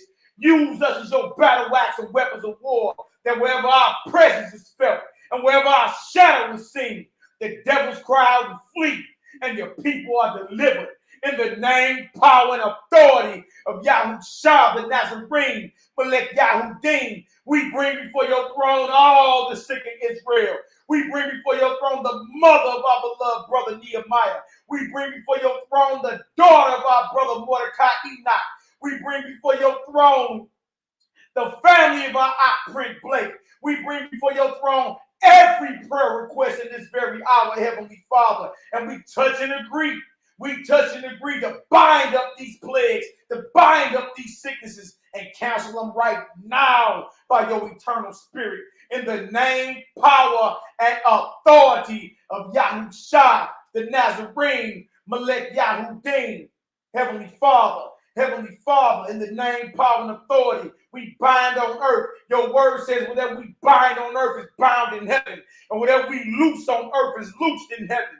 We claim authority. We claim authority in YHWH'S HaMashiach, who is seated at your right hand right now. Right now. Right now. We loosen all your ministering angels of health, all your ministering angels of healing. Command them to rain down a healing that is complete, a healing that is understood right now. Right now. Command them to rain down a healing that is complete, a healing that's understood for the mother of my NehemiYAH, for the baby girl, the newborn daughter of my brother Mordecai Enoch, for the family of my Prince Blake in this very hour. Comfort our brother in this very hour, Heavenly Father, and all the prayer requests in this very hour. Father, you know them all, even if we forget them. You know them. The family of our Brandon Lewis, comfort his family, Heavenly Father. We send forth a healing spirit into the heart, into the mind, into the body of all these brothers and sisters we are bringing up right now. We send forth a massive healing into the heart, into the mind, into the spirits of all their children and all their loved ones. Baffle these doctors and increase our faith in the power, in the name, in the authority of YHWH'S, the Nazarene, MALAKIMAC. We lose all your ministering angels of healing and health. Command them to rain down a healing that is complete, a healing that's understood right now. Use us as your battle axe and weapons of war to come against an attack, to break the back and bind up all these plagues and sicknesses, to cancel out this so-called coronavirus and the fear of it that's plaguing the minds of your people. We declare them all powerless. We declare them all powerless. We cast them down and we cast them out into a herd of swine. Use us as your battle axe and weapons of war to come against an attack, to break the back and bind up every sickness and disease that's afflicting your people this very second. We declare them all powerless. We cast it down and we cast it out into a herd of swine in the authority, in the name, in the power of YHWH'S HaMashiach, and by his mighty and eternal spirit we pray. Yahweh El Elyon, Yahweh Zeba'o, Master of the heavenly armies. We loosen all your ministering angels of warfare. Command them to rain down and crack the skulls of all these sicknesses, to crack the skulls of all these plagues that is plaguing your people this very second. Command them to establish and protect the border around your saints. Command them to come against, confound, and put down, terminate, kill on sight every sickness and unclean spirit that is in opposition to the well-being of your people. Command them to render a judgment in our favor right now, in the name, power, and authority of YHWH'S, the Nazarene, MALAKIMAC, and by his mighty and eternal spirit we pray. Yahweh El Elyon, Yahweh Yireh, we loosen your ministering angels of provision and blessings. Command them to shower us with the blessings of Abraham, your friend. Command the blessings of Deuteronomy 28 to chase us down and overtake us. Command Ruach HaKodesh to give us a continual overflow of your spirit. Command the fruits, the gifts, and signs of your fiery spirit to chase us down and overtake us. That wherever the sole of our feet tread, we may boldly declare, the kingdom of heaven is now. The kingdom of heaven is now. The kingdom of heaven is now. Accept our prayer and accept our petition. Remember all our loved ones in these various hours. Heavenly Father, remember all the prayer requests coming in these very hours. We touch and agree to see a miracle. We touch and agree to see massive healing. We touch and agree for our faith to be boosted and for the doctors to be baffled, because there is a mighty one in Israel that has respect unto the prayer of his saints, in the power, in the name, in the authority of your first begotten beloved Son, YAHWH'S, HERBAL, and the anointed spirit that is evident and bear witness to his ministry. We pray and we declare war on the kingdom of darkness. Hallelujah! Hallelujah! Hallelujah! Hallelujah! Hallelujah! Hallelujah! Hallelujah! Praise the mighty YAH'Yah. Oh! Real thing there. Bust your guns, Zion. Bust your guns. Our praise, glory, and honor to the Most High. Forever live his anointed, beloved Son in the hearts and minds of the faithful elect. Y'all, look, keep your mind focused on the outcome you want. All right? It don't do us no good at all worrying about anything. Focus on the outcome you want. Laser focus on it. Whether it's healing, whether it's health, whatever condition you in your life, wealth, just focus on it. Focus on it. And stop telling everybody your business. For the same reason, the so-called wise men couldn't return back to Herod, because he's going to seek to what? Destroy the young child. All right? You have an idea from the Most High and want to move on it. You know what I mean? That idea represents the Messiah. And here comes somebody raining on your parade. Stop telling everybody what you got going on. You know what I mean? All right? Stop telling everybody what you got going on. Focus on the outcome you want, whether it's healing, whether it's health, whether it's wealth. You understand? Whatever it may be, focus on that. All right? Focus on that faith the size of a mustard seed, you can move mountains. Guess what? That means you got the right to choose your outcome. Choose the outcome you want. Worrying and doubting and getting angry about something ain't going to get nothing done anyway. All right? Focus on what it is you want. In these cases, we want healings. All right? And all of us touch and agree. You understand? And imagine if it's as if the phone call already came through. I can already say, hey, baby, all good. Doctors don't know what happened. Hey, mama, all good. Doctors don't know what happened. Like, I already be having these conversations in my head. Right? Touch and agree to be a witness to the power of the Most High, and you'll see greater things than these. I love all you brothers and sisters, man. Indeed and truth, I even love my enemies. All right? I send forth love and peace even into your heart. All right? May you find what you're looking for. Because right now I'm living in your head rent-free. Hey, y'all, I'm out of here. Love y'all. Indeed and truth. Strap up, back up along to the king. And you know, hey, let's keep this thing going, man. We've been going 7 months now, 7 months strong. Going on 8 months now. Strong. Big time is flying. So I love all y'all indeed and truth. All right. Replay this. And you know, may you know the peace and love of the Most High in your mind, in your body, in your spirit, and in your heart. May you receive all that peace, that healing, that love, and that balance. All right. Salute to all the diehard soldiers, the brothers and sisters. All right. Salute to all the faithful in the faith of MINISTRIES. Hallelujah.